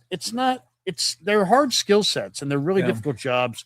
And I just think that it's a great regime. I think they should have at least 5 more years to figure it out, but nobody gets forever. Yeah. And if at that point, if it's not happening, I could see them kind of walking away and saying, "Hey, look, we tried, but it's not working out." Yeah. My thing is, if you get rid of somebody and they have a job within a week, you probably shouldn't have got rid of that person. Yeah. He would have a job within a week. Yeah. Shanahan, 5 coaches would get fired. The day that Shanahan decided he was walking away, 5 NFL coaches who weren't planning on being fired would be fired just for the possibility that they could, hey, we might be able to get Kyle. Yeah, let's get rid of our guy. Same with Steve Kerr. Yeah, exactly. Steve Kerr, if they let Steve Kerr go, there'd be teams that were like, yeah, we're going to fire our head coach. You want to come coach us? Like, that to me is the definition of having a good coach. If they would get a job within a week. Yeah. The Niners have that guy. Has he won the big one? I hate when people say he hasn't won the big games. He has. He's won playoff games. He's won road playoff games. Those are big games. He's 9-4 in the playoffs. Yeah, he hasn't won the big one. He just hasn't when he lost to maybe a top 5, top 6, whatever quarterback of all time. And I mean, think about that. I know they weren't happy with me when they were over here and I brought up Mosley. But think about that for a second. No, think about he that. wasn't happy. Fuck him, I wasn't happy. I mean, it was some bullshit. You lost. You don't bite on that in route. I let it go though a while ago. It's like Kyle Shanahan. Son of a bitch. You're terrible. What do you mean? You lost to Patrick Mahomes with Jimmy Garoppolo. Yeah. You lost to Patrick Mahomes with Brock Purdy. I mean, you probably could have beaten them with Brock Purdy, but it didn't happen. I mean, remember, he gets blamed for losing the Falcons Super Bowl too. Right. He's the only offensive coordinator in the history of offensive coordinators that gets blamed for losing a Super Bowl. The head coach didn't even get like, what are we doing? That was your first interview with him. Yeah. I'll never forget that interview. Yeah, he was. That was an extensive, long interview where you guys interviewed him, but you also questioned several of the moves. Well, in that I felt like I had Patriots to because 28-3. Well, no, not because it was 28-3 because I bet the Falcons. So, but you had that. I had intimate knowledge seared into my head. Not only did I bet the Falcons, I had the under and the Falcons money line. Falcons +3, Falcons money line, Falcons under, all. As soon as it went to overtime, they're all gone. So yes, that was a real time questioning when Julio caught that ball at the 22, and I thought just be conservative, just run the ball the first couple plays. Yeah, sack, hold. Oh shit! Oh, as soon as I didn't get that, I'm like, okay, nah. So yeah, I remember when I asked about it, and he was really good though. He answered it. He's honest. I mean, it hurt. Like I could tell it hurt him when he was like talking about it because he was like, shit. Lynch said it. He's like, Kyle's got truth serum. Yeah. Kyle will tell you the truth, man. He will tell you the truth way more than they probably want him to. Yeah. Now he was very truthful in that interview. That was one of the things that I didn't get a chance to ask him because it just didn't happen. But like how he handles clock management. Like, does he have someone that's in his ear? It's hard to like pin a coach down because there's so many scenarios, right? There's the end of the first half. Do you get the ball coming back in the second half? What yard line do you have the ball on? Like, how's your team playing? What's the weather like? Like how many timeouts the other team have. Oh, there's just so many things. But I wish I would have asked him like how he handles like clock management. Not in every specific situation, but just kind of like but not case by case, but generally speaking, how would you handle clock? I wish I would have asked him like clock management, stuff like that, how he dealt with that. I asked him a little bit the analytics and stuff like that, but clock management always fascinates me because some coaches are so good at it. And I know he gets ripped for it. I don't know that he's done things that I've looked at and go, that's not great. He believes in that steal the extra possession, and he wants to defer to the second half. So do I. I always do. You not believe that? No, I do. I do, but I do believe there are situations to go against that. And that is if you have an offense that's really in awesome rhythm that you're playing against and you want to disrupt that rhythm, and you want to play ball control, if you can somehow, keep the ball away from them for a long period of time, I do believe like some of the Mahomes teams they've played, I like the idea of, especially if a team brings tremendous momentum into the game. I like to, and I know I need to play ball control to win the game. I like to start with the ball, especially if I don't think my defense can stop them. And some of these times I feel like Kyle's deferred to the second half, but he then doesn't have the defense to make the stop. And then, so now it's a long drive. And now you're down 7-0. So I personally, I understand why he wants to do that. And I think it's smart, but you can be overly tied to it. And there's got to be some scenarios in which you wouldn't do it. Well, I mean, I'll be honest with you. I haven't found that scenario because the scenario you're coming up with, if my defense sucks that bad, I'm getting my ass kicked anyway. So it probably doesn't matter if I get the ball or don't get the ball. My whole thing with that is it's the only time during the game I can get back-to-back possessions without a turnover. Right. The only time I can get it. So unless I think weather is going to be like a major factor, like weather comes in at halftime and just like there's a blizzard. Like I think what if you're going against an Eagles team that has has a lot of sacks, a really dominant line, and you don't feel like you have the ability to protect? To me, well, then I'm never going to be able to protect anyway. But I'm worried about losing connection on the scoreboard, and so I want to take the ball and see if I can get a lead, so I don't have to play from behind against a team. If I don't feel like I have a defense that can stop them, and they've got a heavy pass rush, maybe I would like to take the ball and see if I can run the ball and dominate the time of possession enough to limit the the total number of touches. Yeah, but I can still do that down 7-0. Yeah, you could. I can do it down 3-0. But as you get further disconnected on the scoreboard, your offensive line, it seems like the Niners, but especially in a play action scheme where the Niners love to run the ball, establish the run, and play action off that. If you fall behind, now they don't honor those play action fakes. I mean, no, that's true. Someone's backing up. Can we stop backing up, please? Okay, can we go forward? No, look, I mean, you're bringing up points, but I still say this. If I'm worried about that much, then I'm probably going to get my ass kicked anyway. Yeah. So I am outside of weather. Weather's another example. I'm staunchly weather's another on the defer monsoon coming or something like Chicago against Trey Lance. Well, I could give you a perfect example, but it's not a perfect example because I don't know if they knew the weather was coming. But in the AFC Championship game, right, when Peyton should have kicked that field goal, right, he should have known weather was coming in the second half. Absolutely, you'd have been up 2 scores. Yeah, that was. And very now that didn't have anything to do with the kickoff, but yeah, if I think weather is coming at a certain time, then I'll take the ball first because I want to get as many possessions as I can before heading to halftime. And look, if halftime comes and it's a blizzard and I got to kick off, great. Nobody might score in the second half. We're good to go. But other than that, and there's another thing that I know Kyle went against this, and I should go back and watch it one of these days. But in the Super Bowl, second Super Bowl against the Chiefs, Kyle took the ball first in overtime. And the reason was the defense was so gassed that he didn't want to put the defense back onto the field. Right. And I think, I still think from the time the Chiefs tied it. There was like a 7-minute gap. Timeout, coin toss, timeout again, kickoff. I think it was like 7, 8, 9 minutes. And I could have called the timeout to start off overtime too, give myself another couple minutes. But that's another one. And I know that if your defense is that tired, you think, well, let's give them a breather. Yeah. But to know what I have to do is such invaluable information. Do I have to go for it? The Chiefs were thrilled. Do I have to go for it on fourth down? Right? You saw Dave Taub. Dave Taub was like, "They want the ball, great." Yeah, well, great.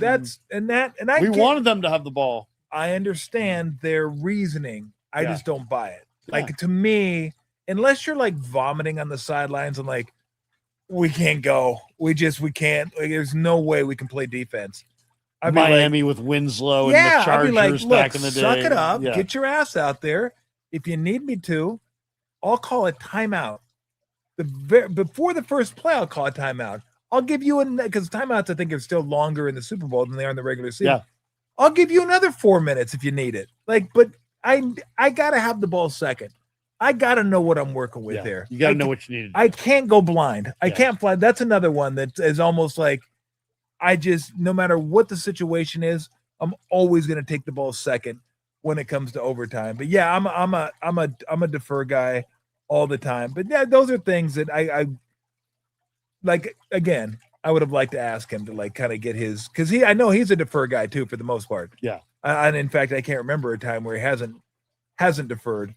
But again, it just makes sense to me. Right. That double dip. If I can get that double dip where I score and then bang, score again, it's like I could score 14 points. You don't get a chance to touch the ball. It's also it's where he's comfortable. He's comfortable in that routine.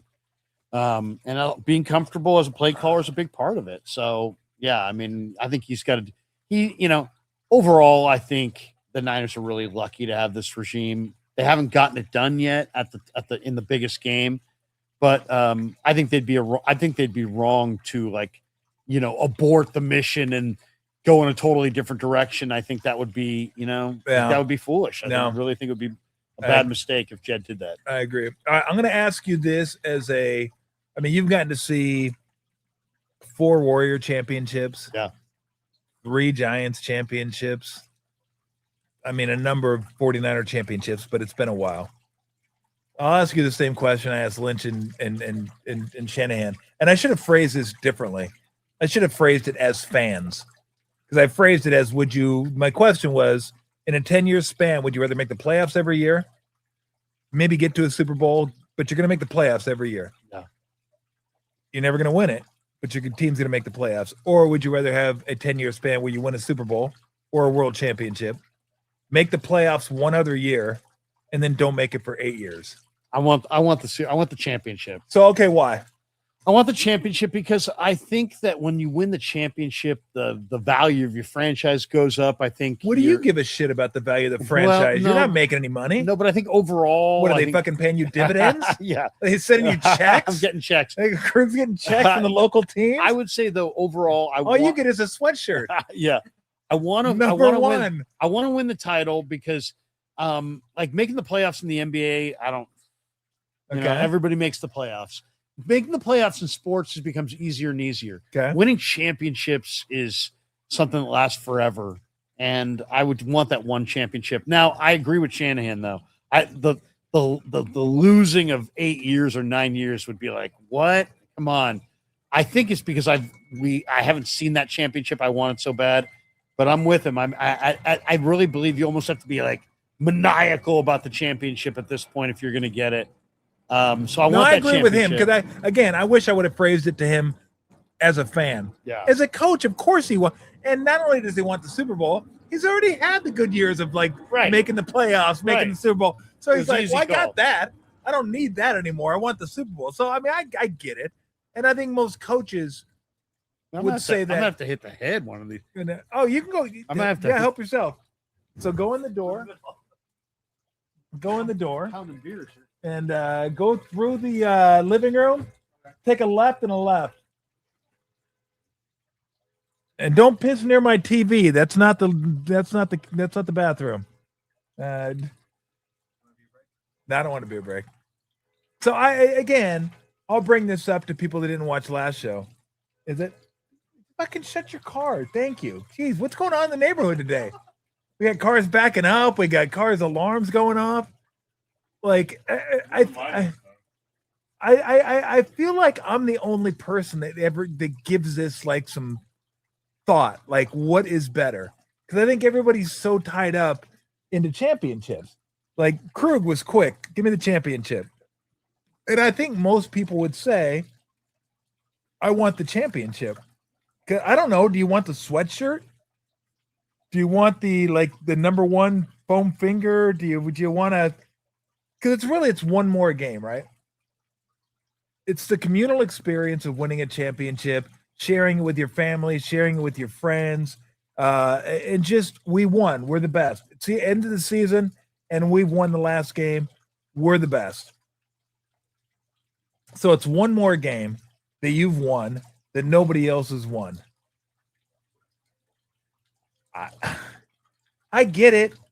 Like, look, would I have liked to win 2 more games my senior year at Arizona? Yeah. I mean, that was great, but I was only there 2 years. Made the tournament both years.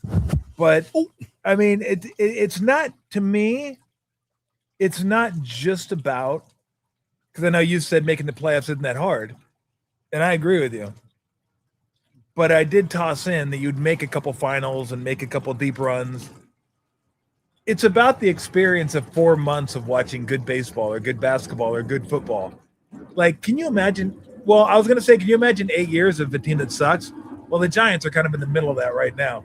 The Giants are – I feel like we're watching shitty baseball year after year. We had the one blip that was 21. Like, 21 kind of like woke us out like, whoa, wait, what? That's what good baseball looks like. But it was kind of shit before, and it's been a little kind of shit after. But, like, I'm an Angel fan. Yeah. I know what watching bad baseball is like. The season's over for me. I have no rooting interest the rest of the year. None. I still watch them. Yeah. I like watching Trout play and some of the younger guys. But, I mean, it's over. It's done. And that's like 8 years of that for like one championship. And they had their championship in 2002. It's been a while. That doesn't even count anymore. But I guess I wonder why. I'd have to conduct a study. Why more people would want the championship? Because you said it pretty quickly, like, give me the championship. And well, I think most people would agree with. No, I think most people would agree with you. Yeah, they want that championship. As a fan, I want that Max championship. Oh, he wants the 10 years. Ogden championship or 10 years? Well, shit. Well, maybe I'm wrong. Here's the thing. Like a man with orthopedic shoes, I stand corrected. For my YouTube channel, I want the 10 years. There you go. Very, very pragmatic. Because bottom line is, I'm talking Niners, and if they're checking out, if they're done in October, and then it's like November. I mean, I'm not used to that, and so I wouldn't want that. But in the pursuit of the championship, I mean, look how exciting it's been. I mean, I've been to New Orleans, I've been to Miami, I've been to Vegas. I mean, there's just been, I don't know. I mean, I personally, as a fan though, I want that 6th ring. I also kind of want it for John and Kyle, for Brock, to a lesser degree for Jed. I want to see these guys. They're going to all be kind of made men if they can just get this ring. You don't care. I don't care really about Jed. I don't really care about Jed, but I do care. I want to see John and Kyle and Brock get those rings because I want to see this era validated for what I believe it's. I think it's a really special era. They've had a great run here. We think Brock's going to buy you a truck or something like it is Lyman if they win a championship? Yes. Is that why you're rooting for him? I want that truck. No, but I mean, this is a guy who I think has just been thoroughly disrespected. And still to this day, it's amazing. And he's a terrific guy. And it's like, you know what? He's a competitive guy. So I really Chris do Sims like had him 17th on his quarterback list. Come on. And I was just he's probably 7th. I just feel like it's so disrespectful. It is disrespectful. Not that it matters. No. Like none of this fucking matters, and it's all for content. And who gives a shit when you rank somebody? Like I said this, when was it last year? I was talking about this. It was basically Mahomes, Burrows, Allen, Jackson, and then I put Stafford up there, but he was in a different category because he's older. Yeah. And then after that, I was like, I'll take Purdy. Yeah. I'll take him five. I'll take him 5 or 6. I feel about it. I go, but if you want to take Herbert, or if you want to take one of those, I go, that's fine. To me, he's in that group with like Herbert, maybe Drake May, maybe Daniels, and him. Who else is in there? Maybe Caleb, if you want to throw Caleb in there. I don't personally. I think Purdy's better. But I mean, he's in that conversation to me. And I just Goff. Goff's been to a Super Bowl. Yeah, I think you put Goff in there. I think he's there. I think. I mean, it depends. Darnold's won a Super Bowl now. I mean, if you have an offensive line, Goff's about as you can't get a lot better than him in play action. No, like Goff's pretty fucking good. But he's also totally immobile. So if the offensive line breaks down, he's a statue. He gets to rush him. But it Hurts is the other guy. He took a hit last year, but no, he's in there. Like, and I said, look, if you guys want to have the conversation and you wouldn't take Purdy, I go, I'm fine with that. But I go, don't just say he's not in that group and throw him outside the group and like he's 15, 16, 17. And if you watch him play, you're like, and my theory was people can't get over the fact he was the last pick in the draft. They had their opinions early on, and they can't get away from their opinions. They don't want to be proven wrong. So any chance they get, if Purdy plays bad, to say, aha, see, I told you. And now I'm at the point where it's like, well, of course he's going to play bad occasionally. They all do. Right. Like, I mean, I think he's answered enough questions where I'm like, you know what? He could play in this system. He could play in that system. He could play in your system. He could play in my system. Is he going to be better with Shanahan? Yes. Most quarterbacks would be better with Shanahan. Of course they would. But when you get drafted last, people have a hard time just disassociating themselves with that and not thinking about that anymore, just thinking about what did you do in the big leagues? Who cares if you got drafted anymore? What did you do when you're with the big boys? I mean, the guy's been pretty amazing. And for those that say, well, look at all the talent he had around him. He had no talent around him. Well, I shouldn't say no talent. That's not fair. But Kittle was hurt most of the year. McCaffrey was there. The wide receiver room was decimated. So no Debo. Yeah, I feel like every once in a while I get back on the soapbox and talk about it. I try not to because I feel like I could every week. Yeah. But it's like, fucking, do we have to go over this again? Like, do we really have to go over this again? It's unbelievable. I mean, what the guy did, I mean, I was in Philadelphia for Niners-Eagles. Granted, in hindsight, Eagles are coming apart a little bit. You know, A.J. Brown and Sirianni and Hurts, and they had their own soap opera. But that was more on the offensive side with Kevin Patullo. On the defensive side, they still had a lot of the same guys that were part of their Super Bowl champion defense. Yeah. Still a pretty good defense. Brock Purdy went in there, lost George Kittle on like the first series. That was emotional, okay? Didn't know he was not going to have Kittle. Didn't have anybody, really. JJ didn't do anything. Pearsall didn't play. He played. I don't remember him playing. Demarcus Robinson was his number one wide receiver. And he went to, and it was windy. It was freaking cold. It was like 30 degrees, but it felt like 18 with the wind. The wind was howling. This is at 2:30 in the afternoon. I was what standing. Are you, a meteorologist now? Well, I was standing in. It's 30, felt like 18. Like, what are you talking about? Well, I did an interview. Felt like 18. I did an interview. That felt like 20. On the like pregame 18. show. I'm standing in the 18. sunshine next to the stadium at 2:00 in the afternoon before the game. And I was freezing. And this guy goes out there in the cold with no weapons and just beat the Eagles and just threw, dime after dime after dime, moved around. I mean, the guy's an incredible player. He really is. The offensive line is kind of His weapons last year were The running game was inefficient. The defense was not good. And they still beat the Eagles on the road in Philly. So I'm a big Purdy believer. I think that if he ever has what Hurts had a couple years ago, a killer line, a run game, and a defense, he is going to win the Super Bowl for sure. I really believe that. And I know there's a lot of people that don't believe in him. That's great. He actually thrives on that. And, it's probably best for him if people just keep doubting him. Because that's I just don't understand what evidence they have to show me that he isn't up to the task. I mean, he gets extra yards by scrambling. He can run. Yeah, very quick. I mean, you don't think he's fast.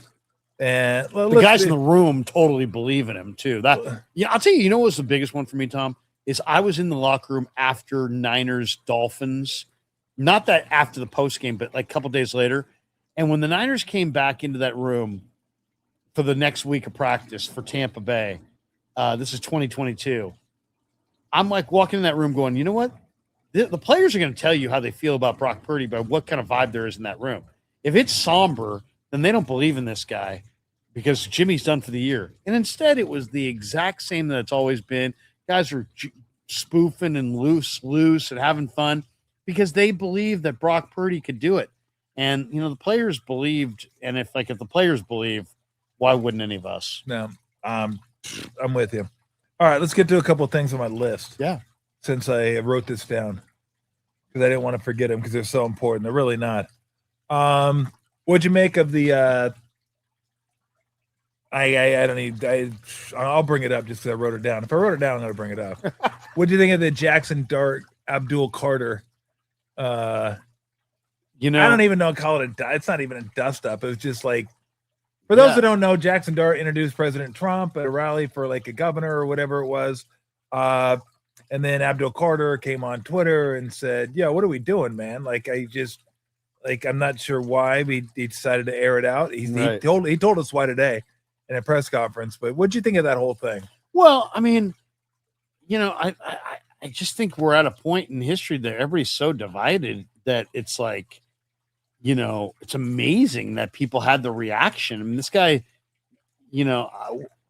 whether you agree with the politics or not, if the president of the United States asks you to introduce him, that's pretty much an honor in most people's standards. So I didn't have a problem with Dart doing it, but I kind of agree with what Abdul Carter said today, which is, hey, look, if you want to be all about that, that's fine, but then you can't be against me when I'm kind of against you for being all about that. I'm going to be all about what I'm about. I mean, it's a very divided country. Politics and sports, have mixed forever. It was a major part of the 1960, I guess, election between Kennedy and Nixon. So I don't know. I mean, who got the vote of or the voice of Jackie Robinson? Who did he side with? That was a big deal back then. So I would say that it seems like if athletes want to put themselves in the political discourse, they should be able to without being ripped. And for people to be going on a soapbox ripping him, I think is crazy. And then at the same time, if you're going to put yourself out there as all about a political candidate and then you become synonymous with the polarization of that candidate, then you can't be upset when people are pushed by those buttons and push back on you. So I don't think I think Dart was well within his rights. I think Abdul Carter was well within his rights to voice his discontent.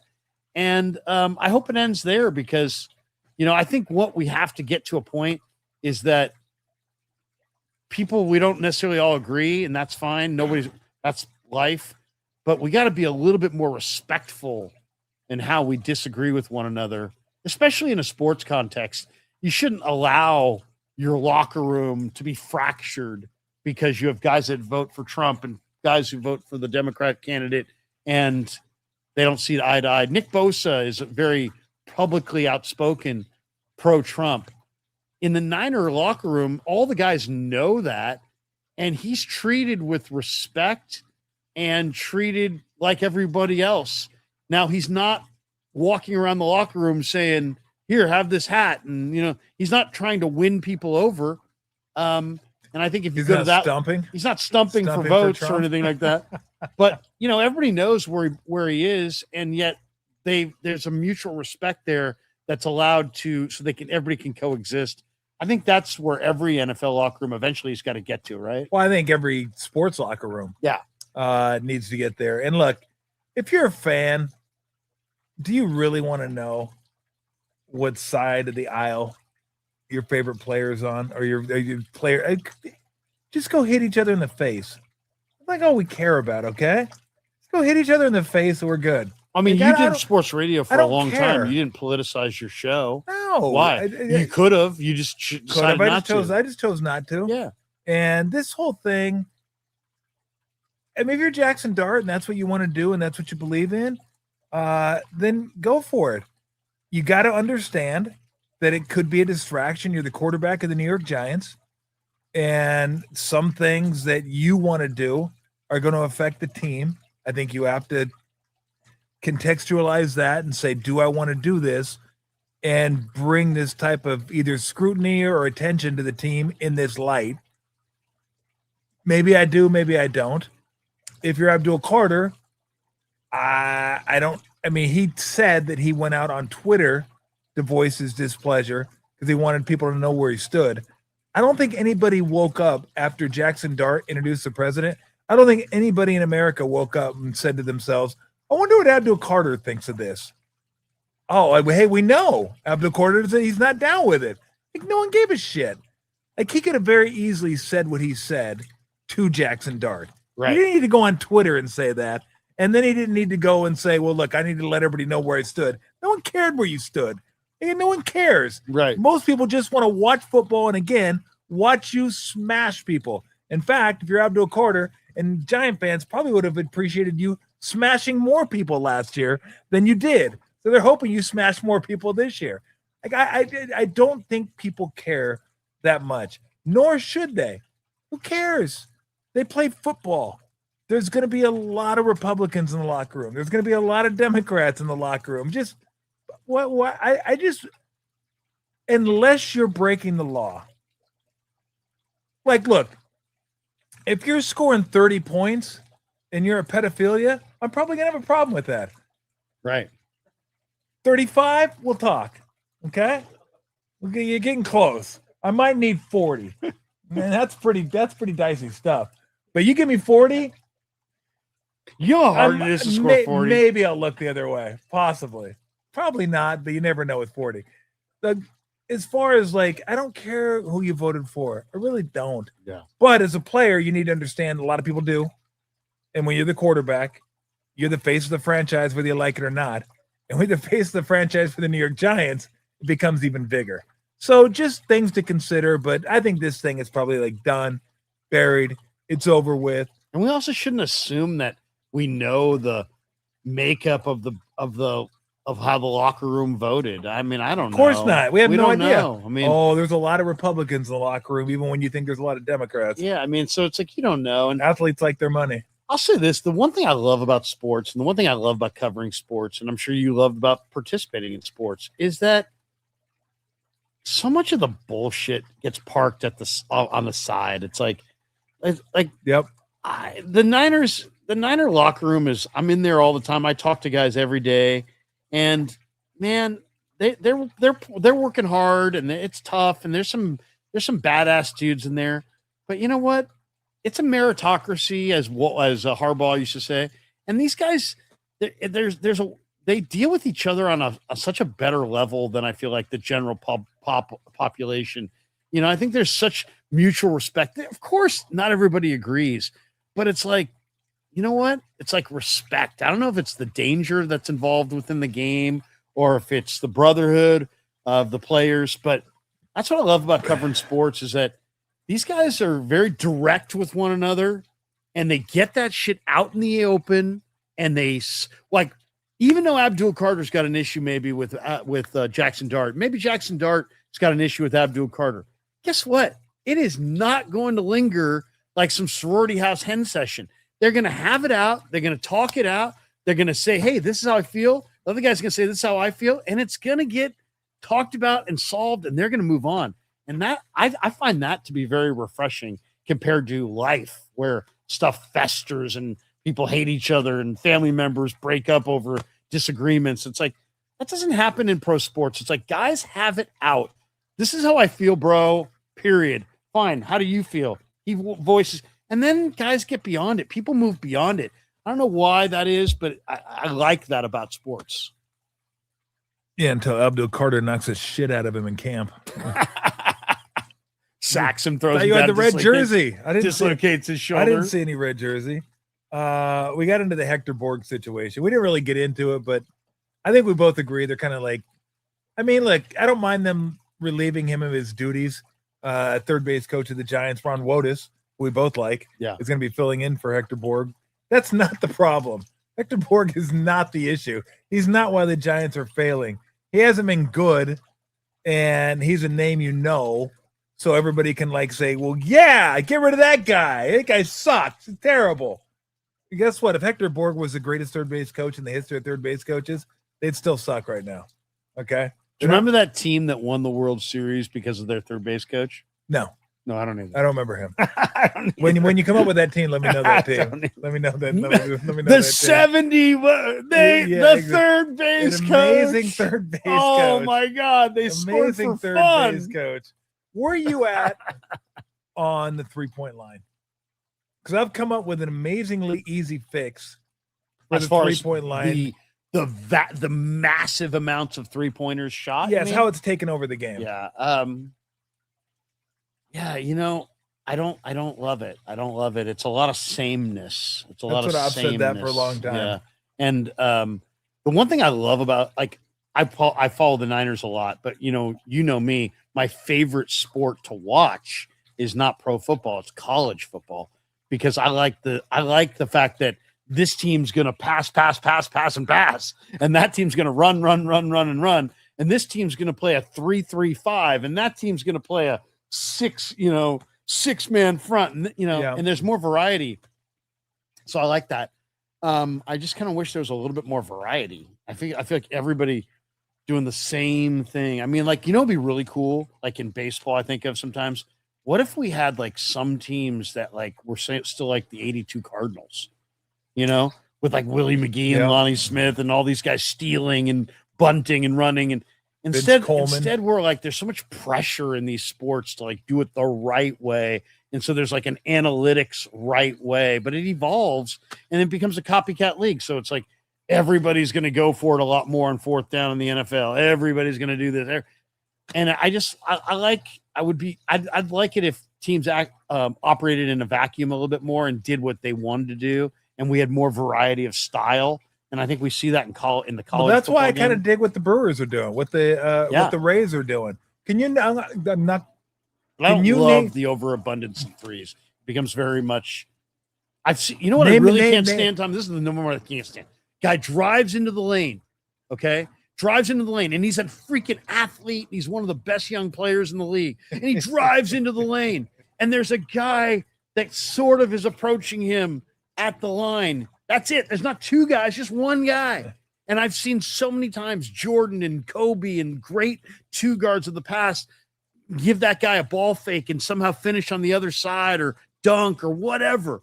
And instead, that guy, just because there's that guy, a defender there, at the cylinder, turns and throws it to a guy. who's 28 feet away, who's got a guy closing down on him anyway. I mean, for a three. I know. And to me, it seems like, work for the best shot. It's like, oh, best shot. And then, oh, wait a second. It could be contested. No, screw that. 28-foot three. It just seems the percentages, I think, it's not working for the highest percentage shot. Well, the analytics say that, I love that they say analytics say that threes are more than twos. I'm like, well, great. I'm glad they fucking told me that. Yeah. I didn't know that. Threes are more than twos? Yeah. Apparently they are. By one. But no, like I've said this for years now. 3-point line has taken over the NBA in a way that it wasn't supposed to. 33% equals 50%. 50% shooting was fantastic. Jordan shot 50% for the most part of his career. I think he might have ended up as a 50% shooter. But during his best years, 54, 53, 52, which was awesome for a guard to shoot over 50%. So the 3-point line was 33%. That equates to 50%. Well, now 33% shooters in the NBA don't shoot threes anymore because they suck. Guys are shooting 37, 38, 40, 42. Yeah. That equates to like 60% from two, 61, 62. So it's like it's way out of whack now. So with the evolution of the 3-point line, we got guys shooting deeper threes. We got guys shooting off the dribble, guys shooting off screens, guys shooting off fast breaks. Like everything's predicated on getting a 3-point shot. It's give me a layup, give me a free throw, give me a three. Those are the three. Those are your three true outcomes basically in basketball. 3-pointer, get into the paint, or get free throws. And I just think it's taken over so much that every offense looked for the same thing. They look for 3-point shots. Last night in the OKC San Antonio game, I think they shot 80 plus 3-pointers combined, which was about 42, 43% of all shots taken were 3-point shots. And I just thought, you know what? There's a whole area of the court that's being underutilized. It's called the mid-range. It's between the paint and the 3-point line. And they don't want that because, well, it's 2 points. Take a step back, you can get a 3-pointer. Why would you take a 2-pointer at that level? I mean, it makes sense. The numbers aren't wrong in this. Have anybody met Bob McAdoo? But I love Bob McAdoo. Love Bob McAdoo. It was like the mid-range. Oh, Bob king. McAdoo would be shooting threes now, though. Yeah. He'd be shooting threes. So here's my idea. Here's my simple idea. I've tried to come up with this.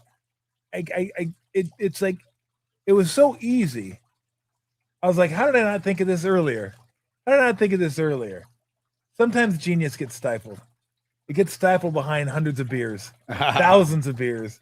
And then sometimes genius thinks it's genius when it's not genius, which is probably the case here. But so I thought, okay, can we widen the court and make the corner threes longer? Because that's what everybody hunts is the corner threes. No, can't do that. The arena's already built. They're not getting rid of those seats. Those seats are worth a lot of money. They're not going to make the courts wider. I mean, eventually, as people get bigger, they're going to have to do it. But I mean, we're talking about I don't know. years from now. Well, they're going to have new arenas. Or they're going to have. Yeah. So here's my idea. And again, in my mind, it's like light bulb. Oh, it's so easy. Take the top of the key three and just grab it and pull it out. So To what? To the logo or something? pull it out to 28 feet to where it's a deep three. And then not a lot of guys are going to shoot that three. Kind of like when the league originally So started. the break, you can do whatever you want above the break. You can't widen the court, but you can lengthen the court from a 3-point standpoint. So if you take the 3-point line, again, take it by the top and pull it out. Instead of 23 and a half feet, make it 28 feet. So think of the whole top being pulled way out, which is going to make that part of the court, I don't want to say unusable, but there's not going to be a lot of teams running plays for 27-foot 3-point shots. Right. So now you've opened up the mid-range below that line. 3-point line will still be available in the corners. Mm-hmm. Those will still be the same distance. But now, without having to worry about you shooting above the break threes, I can deploy more of my defensive assets to stopping the corner three. So now it's going to be even harder for you to get a 3-point shot off in the corner because I've taken away, in essence, the top of the key three because I've made it too long for you to shoot. Now it's going to get back to a true 33% shot, 32% shot, where teams, Steph will probably take some, Dame Lillard, Porzingis, guys like that. There's a few out there that can hit that shot. But it's hard to take away the corner three and concentrate on the top of the key three because they can make that too. Mm-hmm. Now I've taken that away from you, at least in essence, kind of taken it away from you. It's still there, but do you want to shoot a 28-footer? If you do, go ahead. If not, I'm going to take away the corner three, and now you're going to have to run your offense in the mid-range. You got to take more mid-range shots. So that's my solution to solving the 3-point problem. It's interesting. Also, one thing that I think when we've talked about this before, but like big men who shoot threes. Like Bullard was 6'10". Yep. Dirk, 7-footer. Yep. Watching Wemby took that ridiculous Steph three, in game 2, I think it was, or game 1. And it was like, whoa, look at Wemby taking that. It's actually not as far for guys that tall, right? If you're 7'4", your whole kind of angle, it seems like the range. I wonder if you push the 3-point line out there, would the 3-point shot become a shot for just, a few select deep bombers and bigs? Because it seems like bigs can shoot with range. Like the way Wemby shot that deep three was like, whoa, it didn't even, it's like he's so big at 7'4". It was weird watching it. I think he can shoot it because he can shoot it. I don't know that you gain an advantage because you're taller. Mm-hmm. I don't think that puts you closer to the bucket per se. Seems like your angle looks like a little bit. Yeah, I think different. I definitely could block it. It's hard to block. Yeah, it's hard to block. No doubt about it. But I just think it's going to limit the number of players that are going to be willing to shoot that shot. Mm-hmm. And you're not going to be running your offense for 27-footers. Yeah. That's kind of the point, is that above the break's going to be a lot longer. I like the idea of what it could do to the mid-range. I'm just trying to find a way to open up a part of the court right that has been dormant for about 15 years. Like nobody even wants to use the mid-range anymore. Right. They do because they have to sometimes, but it's like we don't want to. Our offense is designed, and this is why the NBA, to me, gets repetitive. Start off high pick and roll. High pick and roll, how are they going to play it? Are they going to trap it, throw it back to the big? If he can shoot threes, he can just shoot it. Right. If not, he can dribble in, kick it to the opposite wing. Are we going to switch it?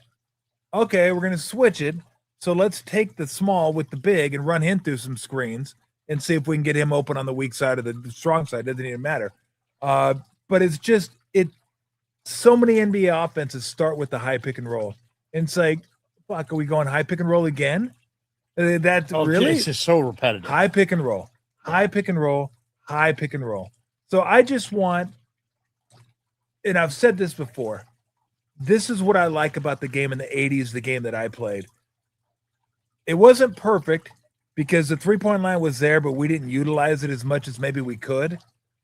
But the diversity in the game was there. Whether it's a turnaround jump shot from Bird, whether it's a sky hook from Abdul-Jabbar, whether it's a running hook from Magic Johnson, whether it's a Keem shake, whether it's, everybody had their own like little signature moves, but they were inside the paint. I mean, nowadays, I don't even know Kareem could play. They'd be like, nah, we don't want that shot. What are you doing? Who in the league is 12-footer for two? Get out of here. Sengun. Get out of here with your 39,000 points. What are you doing? Yeah, exactly. I mean, Sengun is like one of the only guys with an old school game. Jokic Jokic definitely has an old school. Not too many though. No, as far as back to the basket, like Zach Randolph or something. No, those guys don't exist anymore. Yeah, they just don't exist. And even Sengun and Jokic shoot threes. Yeah, like everybody shoots threes now. But all those like McHale drop steps and all that stuff gone. Gone. Those moves don't exist anymore. Yeah, and really amazing because McHale could finger roll to the rim.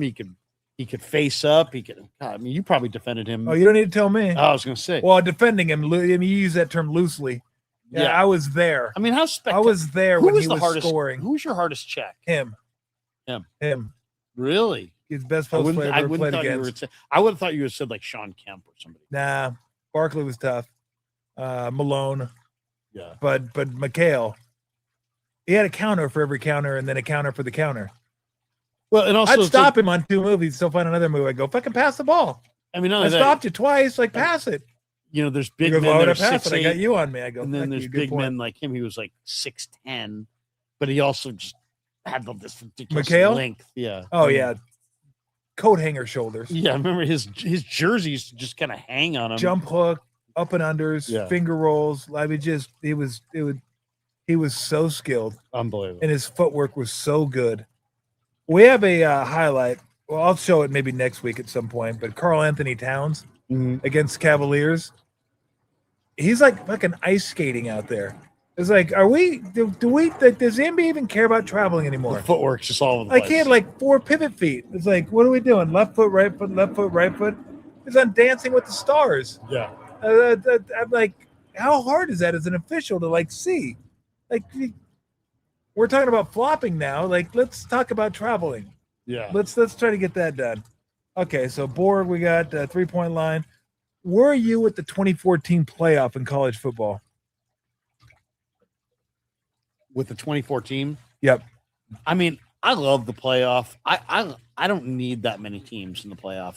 I'm not seeing the teams that are being screwed at this juncture. I like the current playoff. Well, they're not being screwed. They just want more money. Yeah. That's all they want. And the coaches are like, yeah, I'm for it. Well, no shit, you're for it because you get to keep your job by being the 22nd best team in the country, and you made the playoffs. Too much. What are we doing? I mean, to me, it's a good number right now. And I like the playoff. And one thing is that have you noticed that in the first round, the teams that play at home always win, and they win big. Seems like they win and they cover. Well, I mean, there's only been 2 years. Yeah. But I mean, look at those games. They're blowouts. It's like when you go on campus at the end of the year, it takes a lot to pull that upset. What games did anybody pull an upset in there? ASU played Texas close a couple years ago. Okay. But no, I mean, no, you're right, though. Notre Dame Tulane went to Ole Indiana. Miss, got hammered. Yeah. The first year, Notre Dame crushed Indiana. Right. Alabama did beat Oklahoma at Oklahoma. Okay. If I remember correctly. Was that this year? Yeah, that was this year. Oregon killed. Who did Oregon kill? James Madison? Yeah. Well, yeah, they got the killed GMU. James Madison. Tulane got killed by Ole Miss. Yeah, no, I'm with you. Here's ultimately what I want. And while I was in the middle of coming up with one genius idea, the 3-point line, I came up with another one. So you're welcome. I came up with 2 genius ideas. So here's my proposal for college football. I mean, it's such a good idea. It's so beautiful. So we got 18 teams. I think it's 18 teams in the Big Ten. We got 16 teams in the SEC. So we had 4 teams to the SEC. Let's say Miami, Clemson, Florida State, and then, I don't know, pick another one. ACC, Syracuse. It could be anybody. North Carolina, NC, whoever you want. G-Tech. So we have 20 to G-Tech. We have 18 in the Big Ten. So pick a couple. BYU, Texas Tech, maybe. Throw them in there. You have 20 teams in each league. Now, I haven't completely fleshed this out yet, but the idea is this. 20-team Big Ten, 20-team SEC. It's like the AFL and the NFL. They each play their own. They each have their own playoffs. And then at the end of it, whoever wins the SEC, whoever wins the Big Ten, champions. They meet in a mini Super Bowl.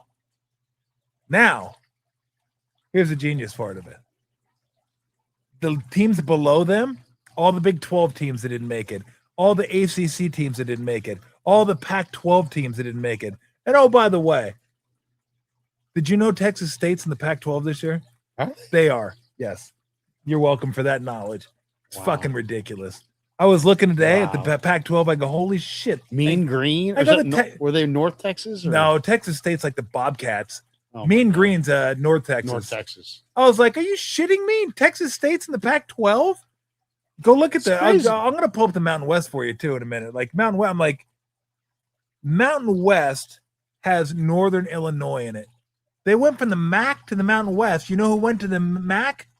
Sacramento State. That's my Hornets. Why wouldn't they just go to the Mountain West? Why would they go all the way to the MAC? And like, no, anyway. Yeah. So here's the idea. So you get 20 teams, 20 teams. Each team, each year, is going to relegate 2 teams to the division below them. Right. I like that. I like relegation. 2 teams come up. So it could be Arizona, could be Baylor, could be NC State, could be whoever.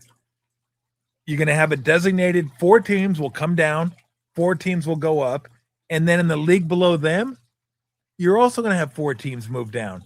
So now Division 1 AA or whatever it's called nowadays will have their chance to move up to the second level. It's going to be just like the English Premier League. Like, it's so good. This is very soccer. Adam Silver would love this. Yes. He's tried to do it in the NBA. It doesn't work in the NBA. He hasn't figured this out yet. It doesn't work in the NBA, but it will work in college football.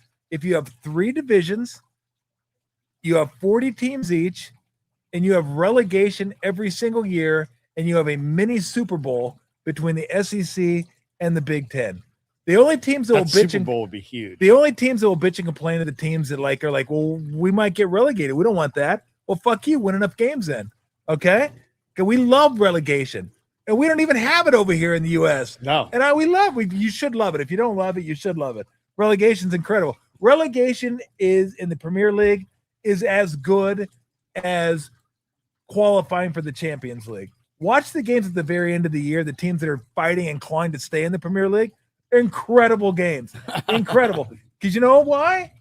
Because they lose so much money dropping down to the lower tier. Like, and then they for blood. Exactly. I mean, it's incredible. So that's what we would have every single year is we'd have teams dropping down, fighting. We could even like make a bowl game out of it. Like the 4 teams or the 6 teams that are at the bottom, you could put them into a bowl game somehow, and like the losers have to go down. Like, I love that. There's got to be a way around to make it better than it is right now. Yeah. Because what it is, it sucks right now. I haven't figured out college basketball. Maybe college football. They always want to keep adding to the tourney, but I mean, the tourney's pretty good. Maybe college football stands alone.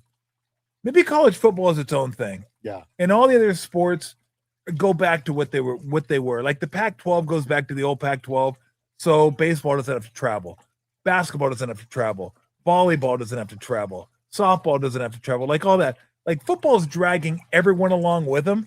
And they're like, can't do anything. It's football. Well, we don't want to go. Why do we got to travel to Penn State and Rutgers to play 2 volleyball tournaments? Oh, because of football. That's why we have to. Cal's playing Stanford in it's ACC battle. And so let football do their own thing. Let football be the Premier League. Let football be the Premier League of college sports. I like the relegation idea. That's strong. 2. I don't have 3 genius ideas. That's all I have. All right, let me give you this while you're here. Let's see if I have anything else. I was going to talk about the NCAA tournament going to 76, but like it's all a money grab. It's all a money grab. I mean, I got Seth Greenberg telling me, like, why is everybody bitching about it? Well, fuck it. Let's just make it 300 then. Let's make everybody makes a tournament. Here's your juice box. Here's your orange slice. Here's your fucking patch that you get for making the tournament. Here's a trophy. And they're good. You made the trophy. You made the tournament. You're fucking great. Tournament's now 18 weeks it's going to take to get through this thing. But everybody's made it, and everybody's happy, and no one goes home crying, and everyone gets a B- or better, okay? How's that? Yeah. No C's. We don't want you crying. We don't want you to know that you suck. Do I suck? No, you got a B-. No, you made the tournament. What did he get? B-. What did he get? B-. What's the lowest grade the teacher gave? B-. Oh, so I do suck. Yeah. Like when you suck, you find out you suck eventually. Why do we have to change a perfect tournament? I mean, it literally is a perfect tournament. Just leave it. Because they're greedy. Yeah. They're looking for every way to get money. It's the same reason the LA Clippers have Visit Rwanda on their fucking jersey. That. Like, who's going to fucking Rwanda after watching a Clipper game? I saw that. And my buddy came up with a thought that he goes, is anybody over in, like, Rwanda? Do they, like, when they take you on the gorilla trek, do the people that take you on the direct, the guides, on their uniforms, does it say Visit Inuit Center? into a dome? Into a dome? Shit, I need to go to a Clipper game. I'm seeing the gorillas. I need to go to a Clipper game. Like, no, I do like the Intuit Dome. Did you hear about the Intuit Dome? My buddy who lives down there says that you like register at the beginning of the year and you like never stand in line for anything. You just kind of walk in and grab stuff, and it's all you're like some kind of barcoded thing. I don't know. You're barcoded? Yeah, I don't know how it works. All I know is my jersey's down there. Really? I got my jersey retired. Nice. So you have a urinal in the Chase Center and a jersey not retired. Intuit. It's not really retired. Well, they have the jersey of every high school team in California represented at the Intuit Dome. Artesia, my high school in California, and I played for the Clippers. Where are they? In Downey or something? Where is Lakewood. So I played for the Clippers. So they put my number 3 up there. So I'm like, I got a jersey retired. Look at me. I got this. Yeah, let's go. Okay, so standing. So we got the MAC. Yep, Sac State in the MAC this year. Sac State, by the way, in the MAC this year. Can't name their coach, but let's see who's in the Mountain West this year. Air Force, Hawaii, Nevada, New Mexico, North Dakota State joining the look Mountain at that. West I this know year. that. Yep. Northern they're Illinois. no longer FCS. Very Mountain Wolfpack. Westish. Yeah. Wolfpack in there. I went through Northern Illinois 1 year, right on the mountain range there, Mountain West. Yes. San Jose, UTEP. I think UTEP joined the Mountain UTEP's West. pretty Or good. were they last year? I think they were Conference USA. Or was it Sunbelt or what? No, I think they were Conference USA. Yeah, I think UTEP. And then the Pac-12. Fucking Wazoo. I'm sorry, I'm not even recognizing the Pac-12 anymore. I'm just not. I can't do it. Because now it's 8 teams. They went back to the Pac-8. All right, let me see if you can name. I bet I can. Give me 4 teams in the Pac-12. Washington State. Correct. You should know 2. Oregon State. Correct. You got 2. Sac State. No. Bro, I just fucking told you no, Sac State's right. in the MAC. I've had multiple beers. Who else? Who else is in the Pac-12? Arizona State's not right. They're in the Big 12. Yeah, they're in the Big 12. So Arizona. Start thinking Mountain West. Boise. Yep. Boise's in the Pac-12. Yeah, Boise in the Pac-12.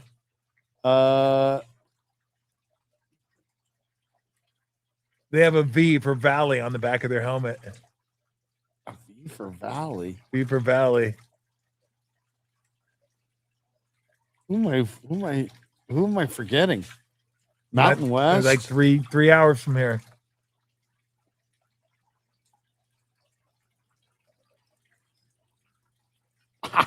I don't know. Fresno. Fresno State's in the Pac-12. Pac-12. Fresno, Boise, Cal Poly. No. No, they said no to Cal Poly. Cal Poly's like no. Cal Poly gets a no.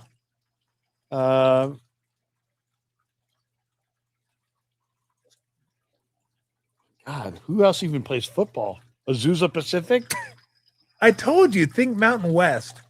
Think old Mountain West. Mountain West. As in Mountain West last year, like 2 years from Utah State? Correct. Yes. Jesus. Yes. There's more. You got like three teams. 4 teams. Is Stephen F. Austin? No. Nope. No, they were in the Big West in? basketball, I think, which is like a crazy league. Like the Big West basketball is like, are you kidding me? Who the hell is in the Pac-12? Who did the SMU? No, they're in the ACC. Who did the Statue of Liberty play? Boise. Yep, Boise. Boise's in the Pac-12. You got Boise? Yeah, we got Boise. Okay, so you got 3 teams in. Boise, Utah State. One of the teams has one of the greatest running backs of all time.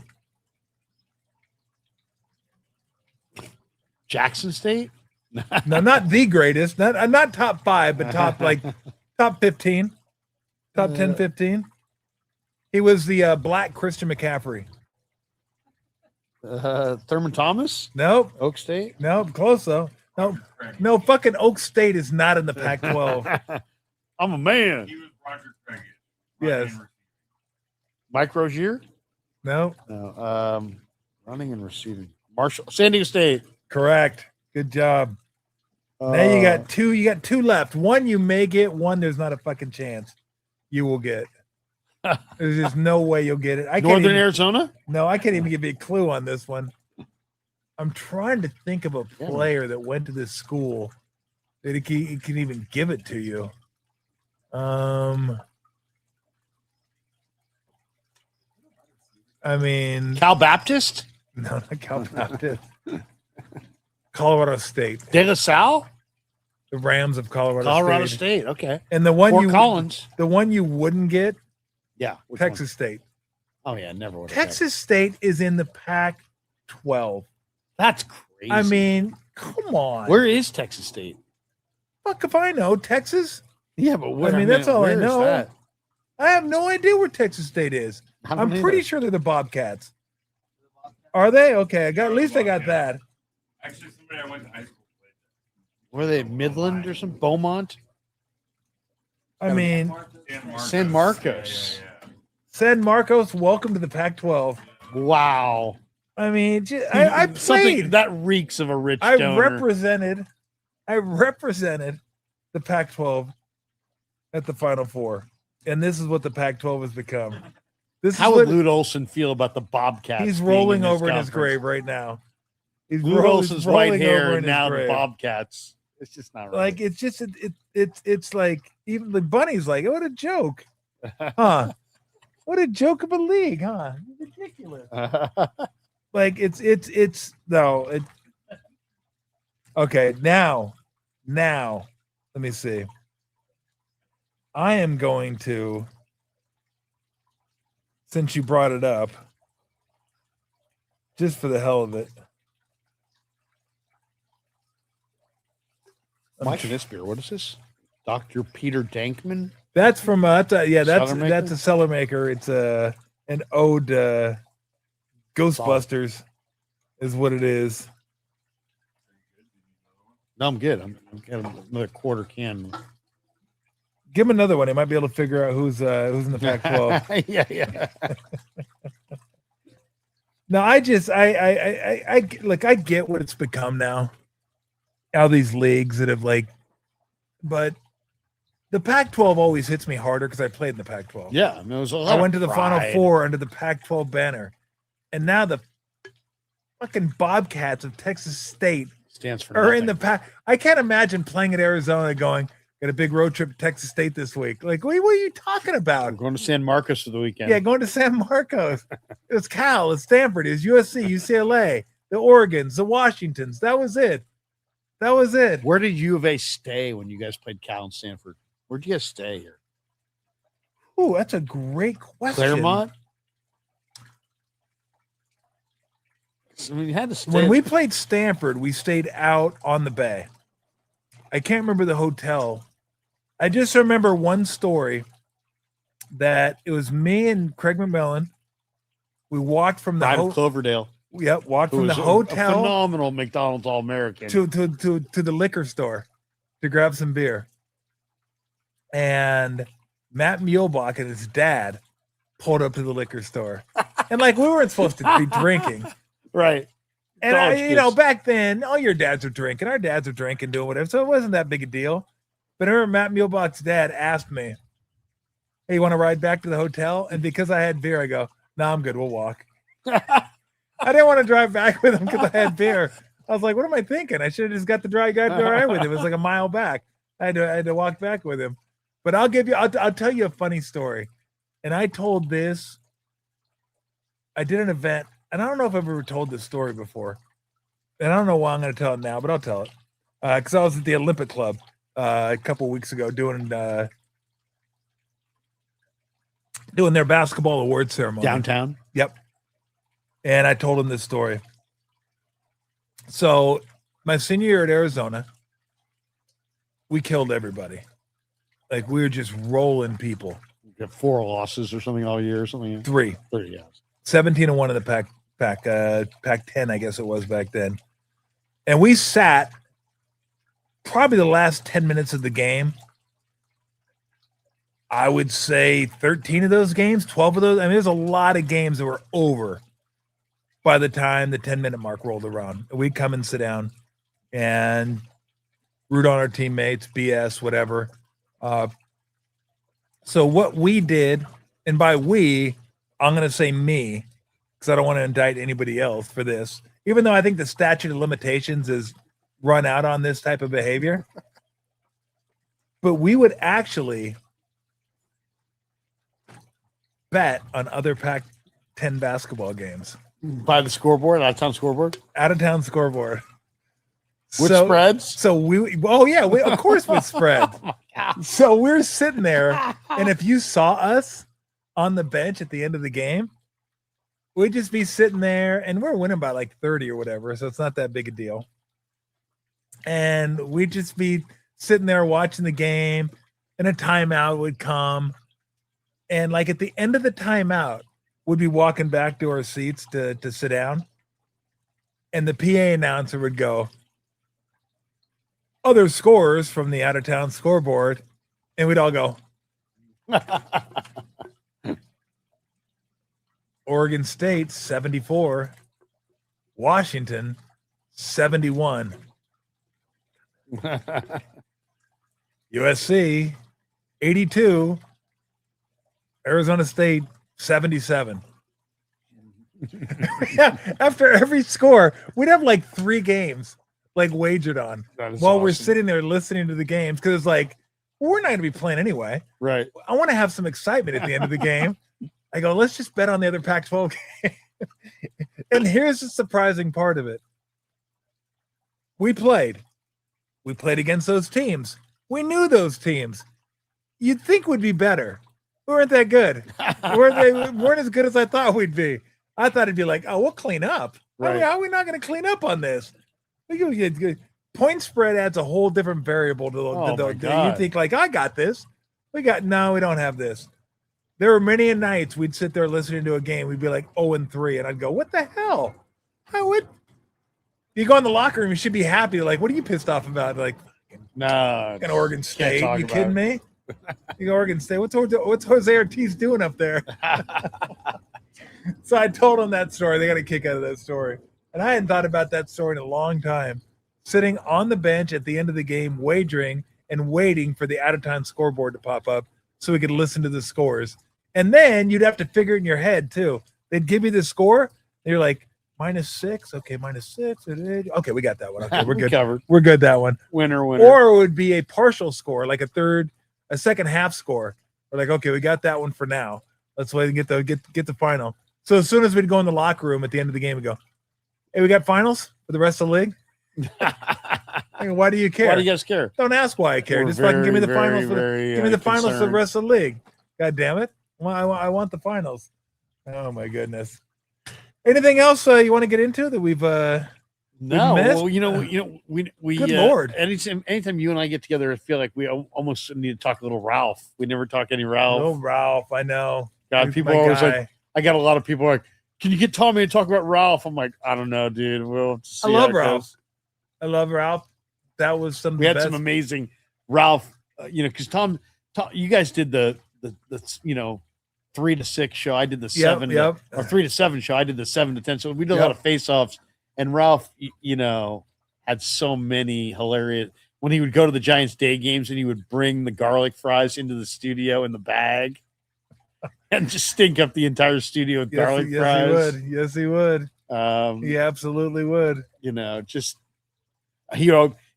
he would always tell me, it's so cute, Craig. You get mad at Sonny Jackson. Hector Borg. I kind of thought about that. Ralph used to always make up how I would get mad at Sonny Jackson. You said cute, get all mad. Now, some of the best parts, I wish people could have seen, but they could only listen, was when Ralph would go over the clock, which we did quite a bit. So for those that don't know, we had a clock. We had to break it like 12, 24, 38, 51, whatever it was.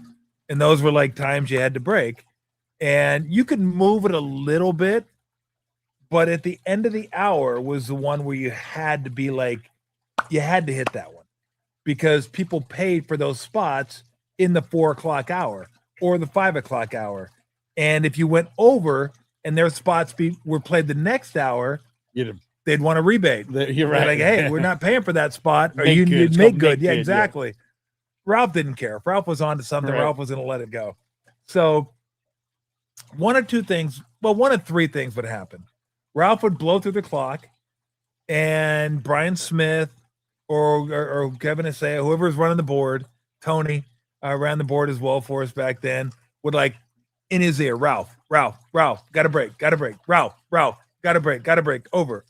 Yeah. And I was involved with it sometimes, but mostly, especially when I first started, I was just like, is your baby now? Like I'm out, I'm done. So it'd be them banging him. Right. Or Agnew waiting inside the studio looking at us, tapping his wrist. Right. Tapping his wrist. And Agnew would have this face like he was fucking pissed. He was like, He'd Ralph would talk get like closer to the glass. And Ralph would talk like this. So, and like I'm looking, and Ralph's not even looking. Ralph's He's just like looking at the down. microphone. I'm like, oh shit. So that was back when the internet was not fully fleshed out. We saw newspapers brought to the studio every day. USA Today, San Francisco Chronicle, Examiner, Times. Mercury, CC Times, whatever. So we had newspapers everywhere. So Ralph would finally break, and Agnew would come busting in, and I'd just pick up a paper, and I'd start reading the paper, and Agnew would just let him have it, like let him have it, and I'm just sitting there reading the paper because I was like, I didn't fucking do this, I didn't do it, I ain't doing this shit. So Agnew leaves after just ripping Ralph a new one. I'd put the paper down, and inevitably Ralph would say something like this.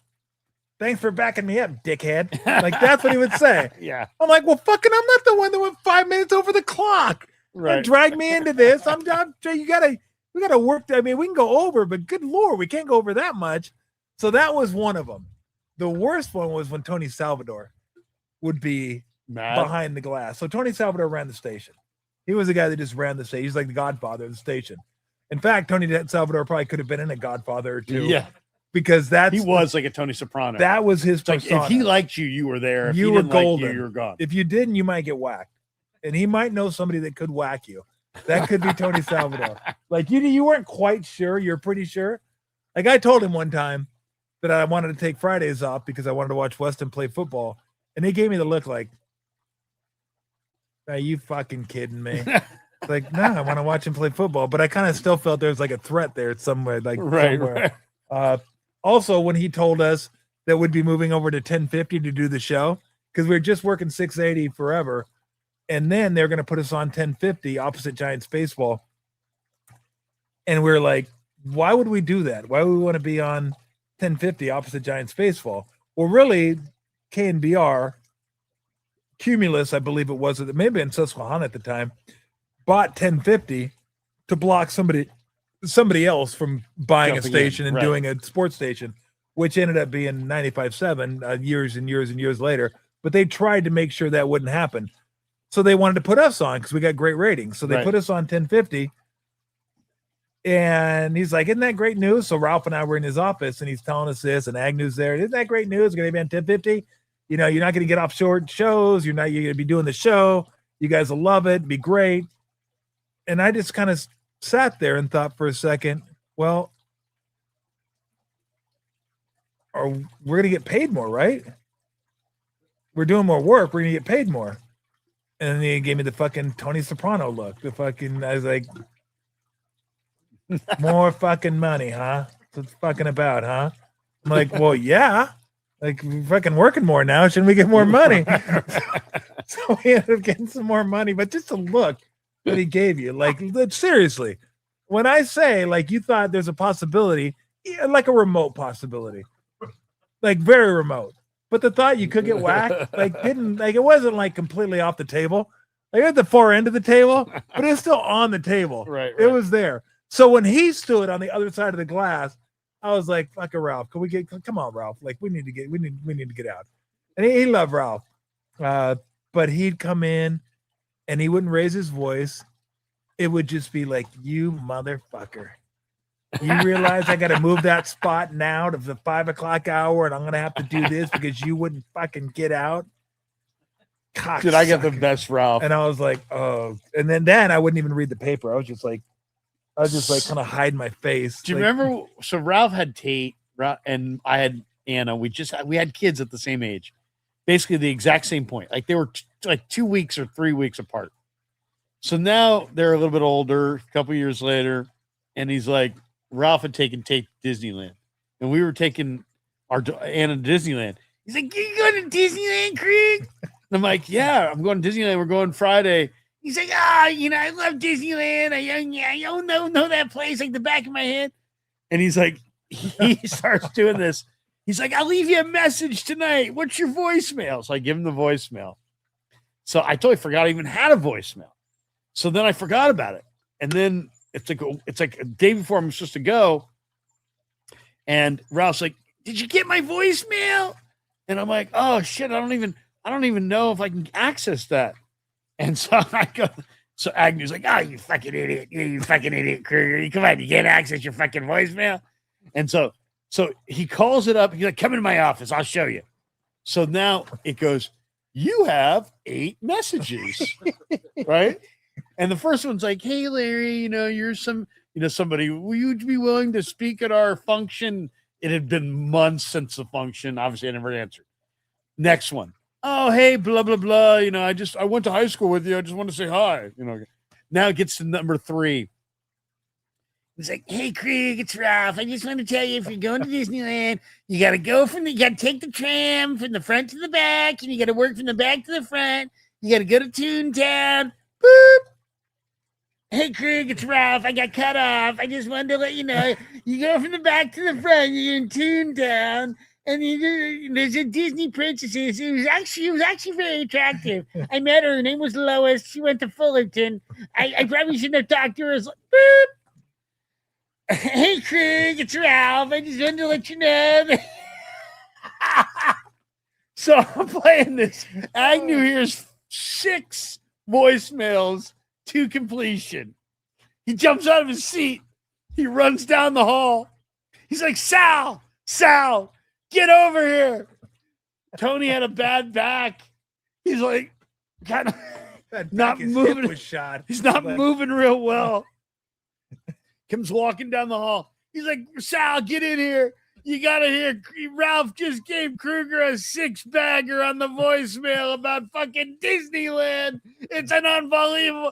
And then Salvador comes in. He's listening. He's like, that guy's a fucking freak. He's like, oh, dude, it was so. Oh, he can leave a voicemail. Ralph can leave a voicemail. Don't worry about it. I never answered a voice. I had ones that were probably 25 years old. If you get over if you get over by the Matterhorn, you're too far. No, just like all these details. Boop. You're out of time. We had a football betting league where you had to give a certain amount of, like, 7 college games, 5 pro, whatever it was. Right. Or maybe it was just pro. I can't remember. Anyway. So this was back in the day that you had to call and leave your picks on voice message. My buddy, because he goes, you know anybody that wants to be in this? I go, yeah, Ralph likes to bet. He'll come in. Ralph he goes, okay, great. So it's like a couple $100, 10 of us, whatever. So you call, you give your picks, right? Like, this would be me giving my picks. It's Tom. Give me the Chargers +3. Give me the Jets -4. Give me the Steelers plus blah, blah, blah. Niners, Cowboys, USC, UCLA. Beep. We're done. 45 seconds. Right. We're good. You're good. He said, he goes, week after week, Ralph left 8-minute messages for 10 picks. And he played me one of them. And Ralph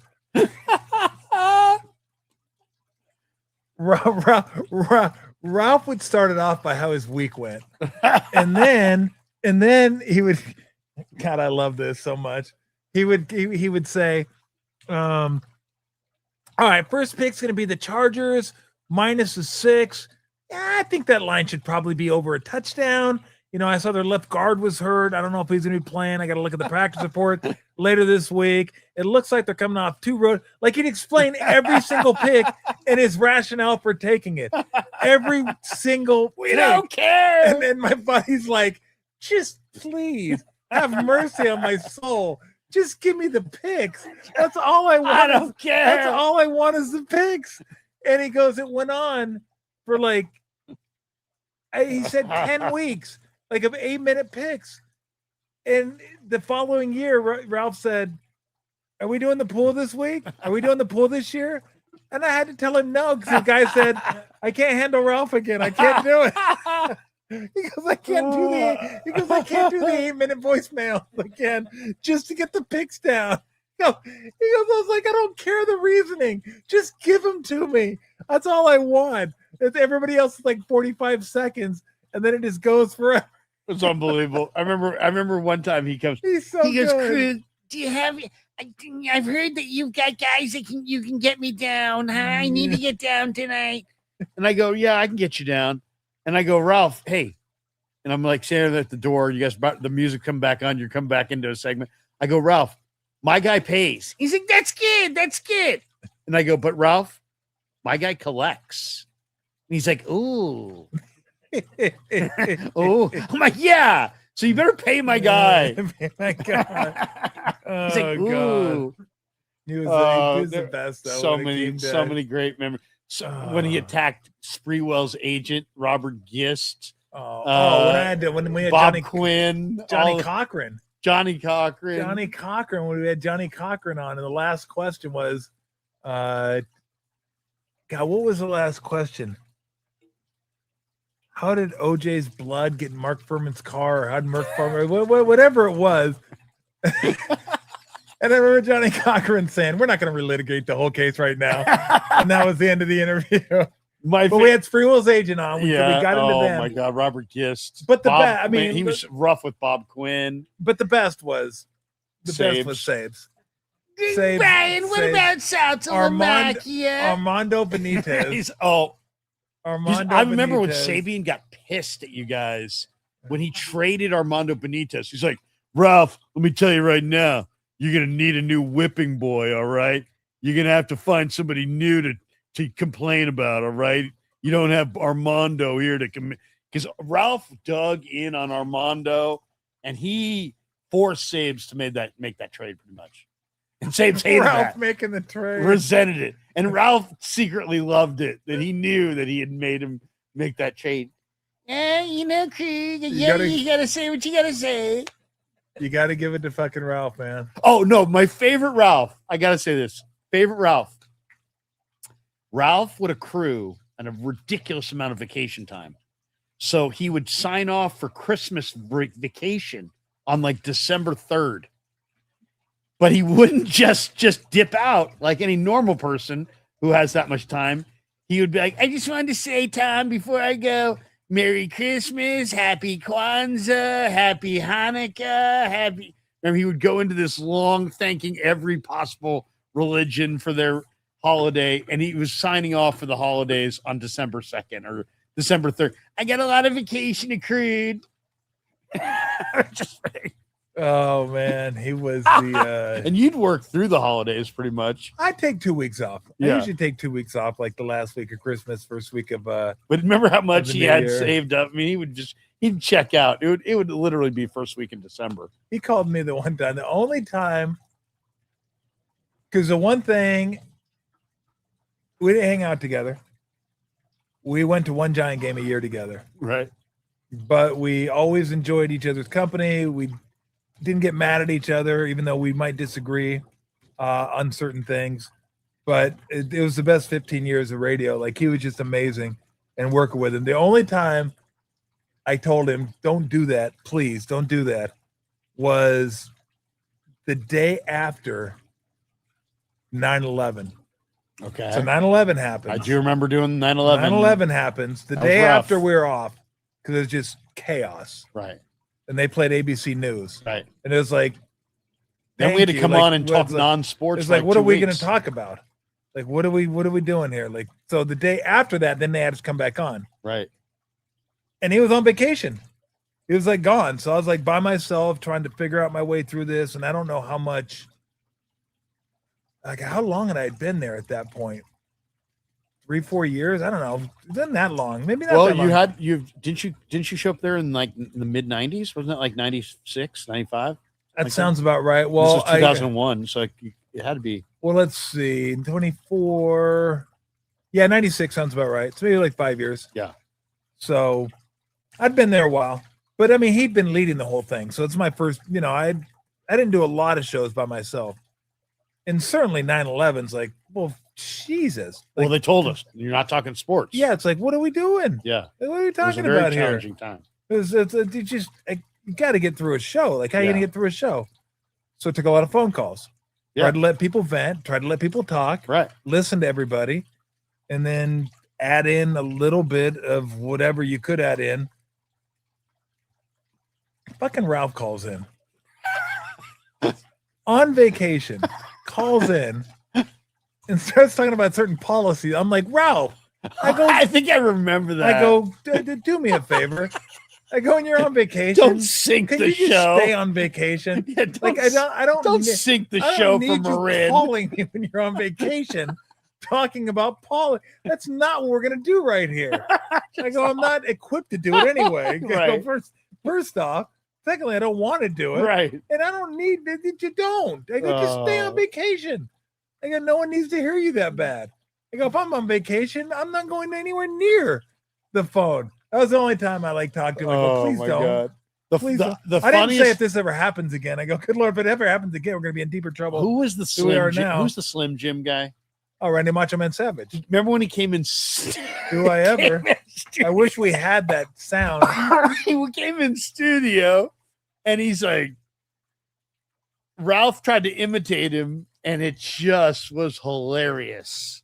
We did the ooh yeah. Ooh yeah. And So then Macho Man Ralph's- did one, I did one, and then Ralph did one. Ralph's voice was kind of quivery. He was like, ooh yeah. Yeah. It was epic. It was, That it was epic. hilarious. Epic. He was Yeah. the best though, because he was a San Francisco original. Oh my is god. what he was. I'll And never forget this one. I'm sitting in the bullpen, and you guys have Ted Robinson on, and Ralph goes, Ted, with all your contacts within the Pac-12, could you get us Tom Hansen? And Tommy and I want Tom Hansen. Yeah. and Ted is so arrogant. Ted was like, Ralph, I would think of a guy with your perspicacity that you should be able to, easily have a contact within the walls of the Pac-12, right? You're right, Ted. I'm very perspicacious. I have great perspicacity, but I don't have any contact within the walls, which is why I'm asking. See, Ralph, don't get upset. Ralph, of course I know Tom Hansen. Of course we can get him for you and Tommy. Anytime, I'll just make a phone call. We'll make it happen. But I'm shocked that somebody with your connections and your perspicaciousness and that you don't have. You're great, Ted. You said it a couple times. I'm very perspicacious. I have great perspicacity. People have said that to me. Tom has even said it. But, I just don't know Tom Hansen. I would really appreciate if you could facilitate that. Ralph, don't get upset. Ralph. I mean, I was like, please, can we bottle this? I mean, this is just amazing. This is amazing between Ted and Ralph, and they're one-upping each other. Oh, it was it better than the Rick Barry face-offs? The Rick Barry face-offs. You've never played. We're pretty You epic. can't go there, Rick. Come on, Rick. They're That's pretty unfair. They're pretty epic. Ralph, come on, you've never played when you were a cheerleader at USF. Come on, Rick. It's fair. Some things are fair. Foul. That's foul. People running to their cars to hear this Those are the confrontation. most incredible face-offs of all time. What killed And me then was Rick would get mad at me oh for yeah. not backing him up. I'm like, you played. Why didn't you back me up? I'm Dude. like, fucking, I had a paper in front of my face. Okay, just leave me alone. Leave me out of this. You guys do your thing. Rick was amazing too. It'd be like 2:00 in the afternoon, but because he was doing the show from Colorado Springs and it was getting dark, he'd be like, "Good night, everybody." It's like, Rick, it's broad daylight. It's 2:00 in the afternoon. You're saying good night to everybody. Oh, And then you can hear Rick a couple times showering in the back. Yeah, Remember you that? could It's during like, the commercial break. what the heck's that? I hear a shower going. Oh man, my some good stuff. God. Good stuff. The Rick Ralph face-offs were the best. Just the fucking best. Rick, you can't say I never played. You can't. Ralph, come on, Ralph. You didn't play, You Ralph. don't know You what it didn't. means to be great. I'm great. You don't know what it means to be great. I would just Listen, I would sit there and listen and just laugh. Oh, it's so funny. And every once in a while, Rick would be in studio because usually he's doing the Yeah. show from Colorado Springs. Right. But every once in a while, he'd be in studio. And that was a treat for me. I'm like, I'm not going to say anything. I'm just going to listen. This is going to be incredible. Because you know what Rick thought of Ralph. You know absolutely what he thought of Ralph. Yeah. And then Rick or Ralph was just going to get under his skin. Oh, it was just and he knew how to do it. So he would do it. So epic. He would keep doing it. And I was like, I remember the only Ralph. thing I thought of was like, I'm getting paid to do this right now. I'm getting paid to sit here and listen to these guys get on each other. Ralph would say I to go, it's Rick, the best. Rick, being right is the booby prize.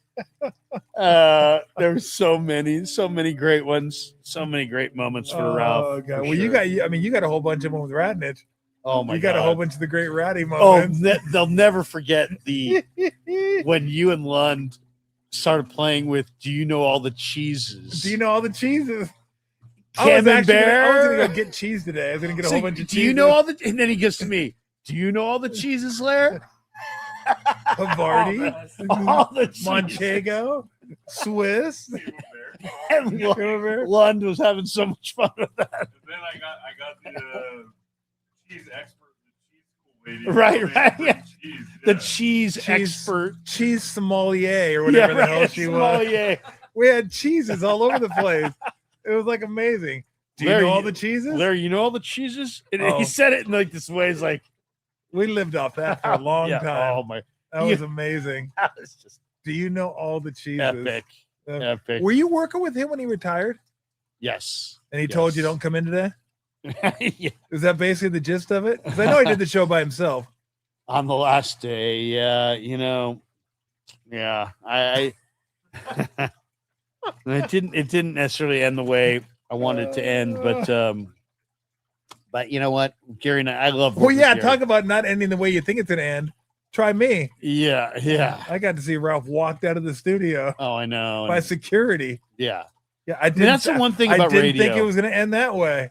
You don't get to call your own shots usually, and you never know how it's going to end. But it was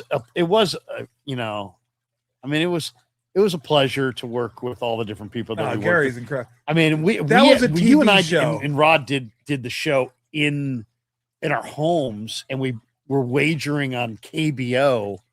Korean baseball. Korean Remember my baseball. sun bum nah and Yeah, all that stuff. exactly. Yes, we were. I mean, seriously, I kind of feel like some of the shows that we did during the pandemic with Dave Fleming and the Jordan cooking shows. the yeah. cooking shows and the Jordan, Last Dance kind of reviews. And Oh, I thought yeah. in some of those things, I think were some of the best radio that we ever did. I kind of feel, because it was like, we're talking about the KBO, we're talking about nothing. We had nothing, but We had nothing. we really did maintain we had a lot of fun in those in that.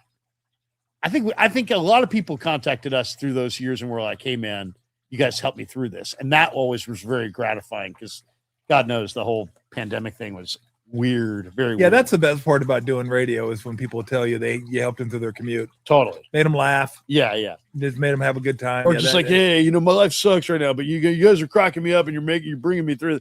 And it's like, that's when you'd be like, all right, we're doing it.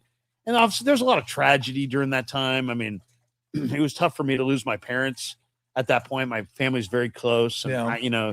you and Rod and Tim and this whole staff, that was very helpful, because I mean, that was a tough time. There was a lot of I know you had personal family tragedy, and it's just, those were tough times, but also really challenging times to like do shows, like, without being able to see. And, we didn't try to like, we talked about the Orange Bowl from '82. but we also didn't try to like, figure like we're all going to be on camera and like raise our hands. We didn't. We just did it off ear. Yeah, So that was kind of cool. I like that. really That- hard for three people to do. It was that. really hard to do, but that was actually that was kind of cool that we did it off ear, as opposed to being like, my turn, your turn, Yeah. So I thought that was kind of fun, but there's a lot of cool stuff. Oh yeah, beans and chili. How many times do we talk about beans and chili? Oh my! What about God. we haven't even talked about Fucking classic. what about the Bill Walton? Are you a beans and chili guy? I don't know. no. Anybody no. here beans and chili? No. Max is. You are. Okay. Yeah. I Oh mean, no, look, beans and chili. Yeah, I'll put beans and chili, kidney beans and some black beans. okay. Yeah, I'm not a beans and chili guy. I'm a Texas chili guy. No which is beans. just meat and sauce. Just give me meat. Give me meat. But you remember when we had give me we more had meat? Of Walton on, and he talked for 35 minutes course. on. I mean, you're like, hey, Bill, Fire on the mountain. Tom Tolbert. That was the from fire on the- Arizona. That was a fire on the mountain fire speech. on the mountain, and it's fabulous to be here with the great Tom Yeah. Tolbert. Tom, you still there? Hello, Tom. Tom. Yes, Bill. That was It was an epic unfreaking interview. believable. What was an interview? yeah. It was just two questions. And the Bill Martin segments, and we just had a lot of fun during the How long did we do the COVID shows at home? Like a year? probably over a year, I think. Was it over a year? We actually did. God. The day that Ralph passed away was the show for Ralph. Was it really? I was at the park calling Savings and whoever trying to get them on. And Gary even came on. Wow. It took like multiple shots of Cumulus. Of course he You got did. any pens there? Do you need to call Atlanta? You need to call Atlanta. Some paid chats. Some what? Some paid chats. I don't see him. I know. They can, Are you going to throw some chats up there? Okay, we can answer some questions. we'll spend some money. I triple dog dare you to call Gary. Second, would you What would you do if you're the GM of the Niners? the GM of the Niners? When's the last time you talked to Gary? That's the first question. Talked to him last year. Man's paying money. You're not getting any of that because you already got enough money. We're scrounging. Yeah. I talked to Gary last year, and Gary's doing great. I'll say Gary's a man of his word. He said he wasn't going to hang around for put a hot dog in his back pocket or whatever. That's such a great thing. Yeah. Put a hot I'm dog not in your gonna have a back hot pocket. dog in my back Such a pocket, funny thing. hanging around, doing nothing, Yeah. telling everybody I'm nobody, complaining about life. So good. So, but as far as if I was the GM of the Niners, I think I would consolidate my wide receivers. I don't believe in a lot of these young wide receivers. I think I'd try to move a couple of these wide receivers and get one more very good wide receiver. You know, and if I can get a Jordan Addison or Patrick Thomas or Brian Thomas, if I can get one more great wide receiver, I think I'd try to do it. All right. We'll say, You should, Larry. You should celebrity box Grant Cohn. You work out. oh yeah, I don't even know what does that mean. think- Oh, you work out. Like you were. yeah. Well, it should be a question mark, shouldn't it? I mean, it shouldn't be an exclamation point. What's a celebrity box? I Is don't that know. like a hot box? I don't know. Every boxing It's Yeah. celebrity boxing match. Come on, man. I mean, Are you kidding me? We don't want anybody dying, okay? Come on. We Grant's got actually people, not we a got bad people guy. dying out here. Let's see. It says Krug. This is so. no. It says fucking Krug. This is what does that say? I need to have you on more often. You fucking got the money rolling in here. This is I might be able to buy a case of beer after today's what show. Do you drink? This will be incredible. Oh, we got some Fieldwork and we got You some got Cellar Maker there. Cellar Maker. Cellar Maker. Would you like one more before you leave? Sure. All right, let's These get are really one good. more beer. We'll take what does take Respect. respect. Should I get him? Whatever. Respect me. I was an Eagle Scout. You're an Eagle snack. You need one? Yeah, we'll take one. I got a freaking. Respect me. I was an Eagle Scout. The guy who sent Sid Bream home against Barry Bonds almost pulled it off, Larry. Who is that? Borg? Did Borg send? Did Borg No. send him? I think Borg was alive at that point. I'm pretty sure you're right. I'm pretty sure. But Sid Bream scored. Let's not Ireland forget that. beat Qatar 1-0 yesterday, FIFA. Somewhere Sepp Blatter's locked down and happy. What? I mean, what? I don't know. The fans say. Wow, Larry is in Alameda. Yes. It's amazing. They have this thing called the freeway. Isn't it? And cars? Yeah. It's amazing the way things work out. Pig in a pickle. Oh, I did have some pig in a pickle. Did you? Where? I was over at the Alameda or I mean, no Emeryville? marketplace, Emeryville. Yeah. Went over there. Got some brisket. Got some hot links. Krug, who's going to be starting safeties for the Niners, for the 49ers this year? At minicamp, it was Jair Brown and Marquise Siegel, but I think it's going to be Malik Mustafa and Marquise Siegel. We'll save it. But I think for sure it'll be Not Mustafa will Mustafa. be one of them. yeah, he wasn't And there then the yesterday. other one, I'm not sure. Which one? Single cup sold. Okay. Do you want the? Well, I'll take the faction. Give him the faction. I haven't even had this one yet. I'll take the tiny dangster. Okay. Hold me closer, tiny dangster. Counting What is it? hops along the Tom highway. Larry, great to see you guys. Bring Rod on next time. KB reunion. Rod's doing the show with Whitner right now. Is he? How do you feel I don't know about- if the second. how do you feel about Whitner and his comments about Jair Brown? I thought. Well, you let's let everybody know what Max said. He said, "How do you feel about the comments Dante Whitner had about?" I guess it was Jair Brown called him, texted him, and then he put it on his podcast. Yeah, I didn't really get too much into it. Like, what'd you think of that? Well, I mean, Dante Whitner was my go-to during the Harbaugh years. Him and Alex Boone were guys that I loved to go to talk to because they're really smart. And I bet you his criticism of Jair Brown's probably legitimate.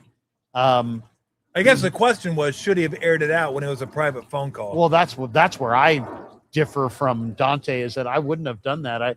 I think if you call somebody in private, you're betraying a trust if you take that public. There's a big difference between a private conversation and a public conversation.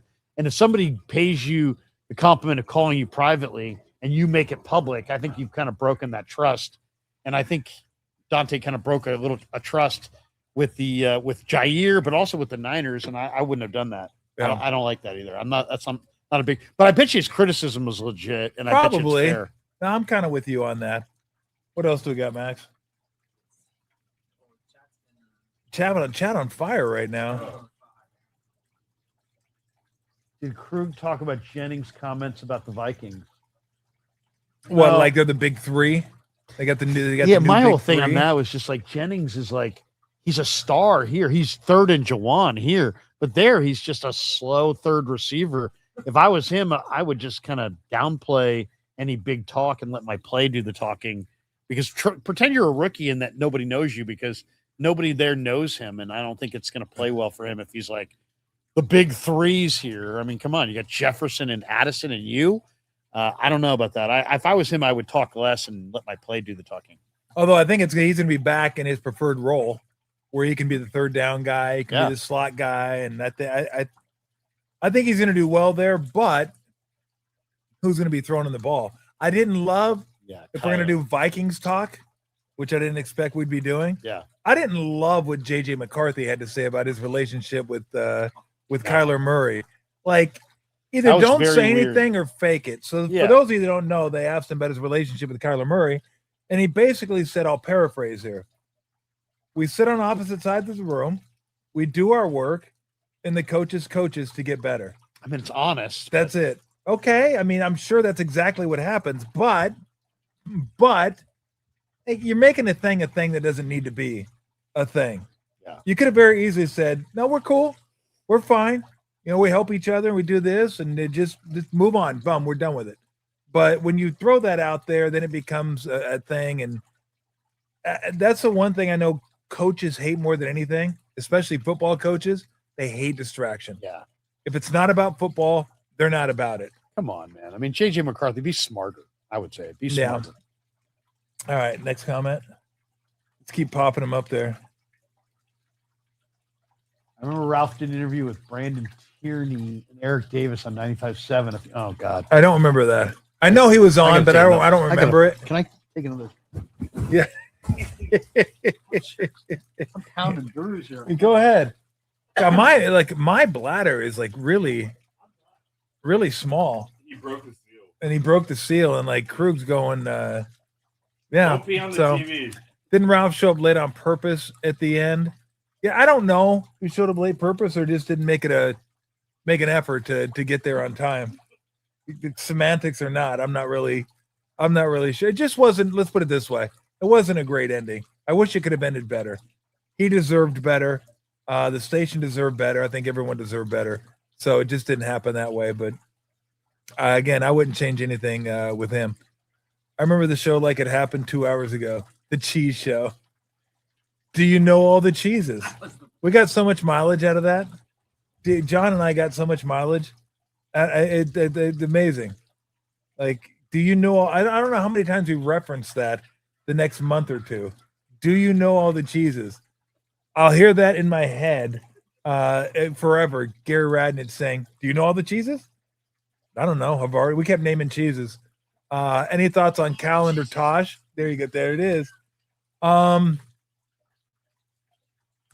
know they're doing things at Cal, new facilities, stuff like that.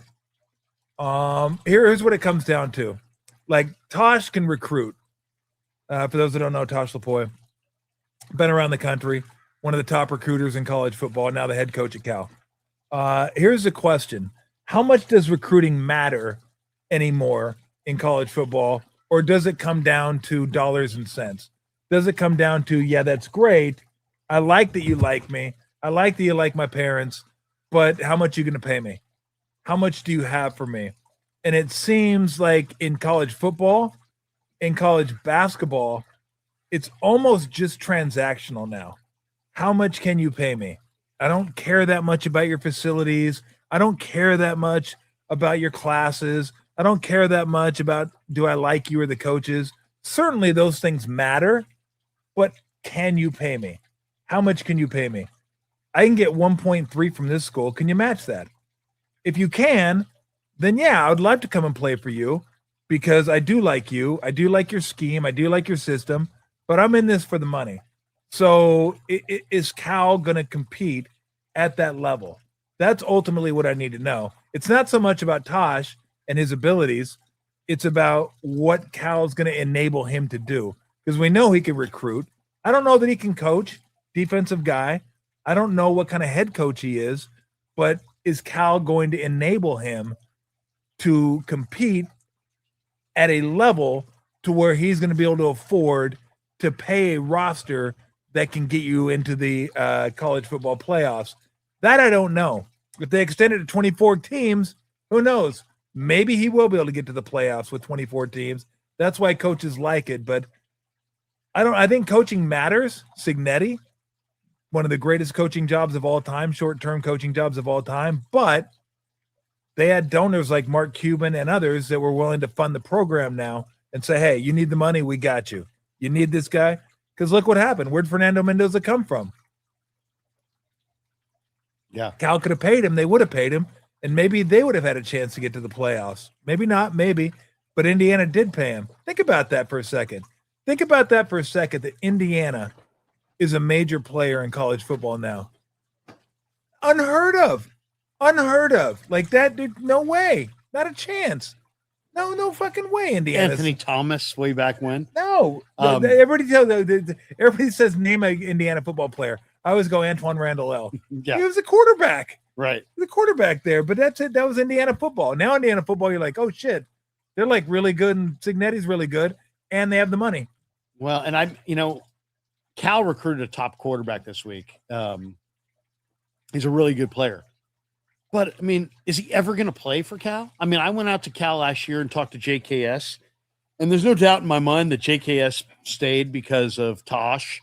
Tosh convinced him to stay, but I mean, you have to re-recruit every year. I'd like to see some rules that if you transfer, that there's some commitment there, because this whole like transfer, and it's like, wow, man, it's over the top, and it's just like, it's too much. It's too chaotic. And to have to recruit every year is one thing. To have to re-recruit the guys that you already signed, I don't know. And it just seems like we've already gotten some situations where, it's like, are you committed in any way? It's like football, especially a sport like football, it's a lot of pain involved in training. It's like, how are you going to get kids to go through that pain if somebody else over here just saying, hey, there won't be no pain and you'll come here, we'll write you a bigger check. So I don't know. I just feel like I like the portal. I think it's really good for the athlete, and I'm really for the athlete. But I'd like to see it limited so you can't just go and go and go and go and go and go and go. Yeah, I think they have this new commission. Ted Cruz is part of it. And so I don't know. It's gotten very convoluted now. But my whole thought was always one free transfer, and then you could transfer again. And sit out a year. Or you could transfer again if your coach leaves. Mm-hmm. If not, you got to sit out a year. Yeah. Well, now – it's just free. I don't know the kid's name, the quarterback for UCLA. Did you see this? That he transferred, but he transferred as a track athlete, not a football player.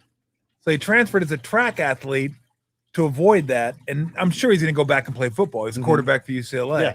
So they're going to figure out ways around this. I don't know what the market's going to bear eventually. Do the football programs need to break away from the schools to where it's not college football anymore? It's just kind of tangentially affiliated with the college, like almost like a satellite school, but it's football. It's not part of the. But you're really representing the brand. College football isn't what college football used to be. We know that. Yeah. Where it ends up, I don't know. I mean, like Riley Leonard went to Notre Dame and took a pay cut to go to the NFL. I know. And that's kind of weird. And he left with Duke to go to Notre Remember Dame. Salty, our phone caller? Tom, remember Salty calling in and asking if you were on drugs? Because I asked him. I used to love in me talk to RIP Saves. Salty. I think Salty's passed away. But Salty, I would always I knew how to push Salty's buttons. And I go, Salty, do you think Kaepernick's ever going to win MVP? He go, are you on drugs, Tom? Are you on drugs? And I knew, gave him the I name knew it was Salty. coming. I gave him the name Salty. He was super He was the salty, best. and it was Baltimore Dave. Baltimore Dave. And he was hanging on the line, and I'm like, we'll get to Salty Balty in just a minute. And then from that point on, it kept going on the screen, Salty Balty. Salty.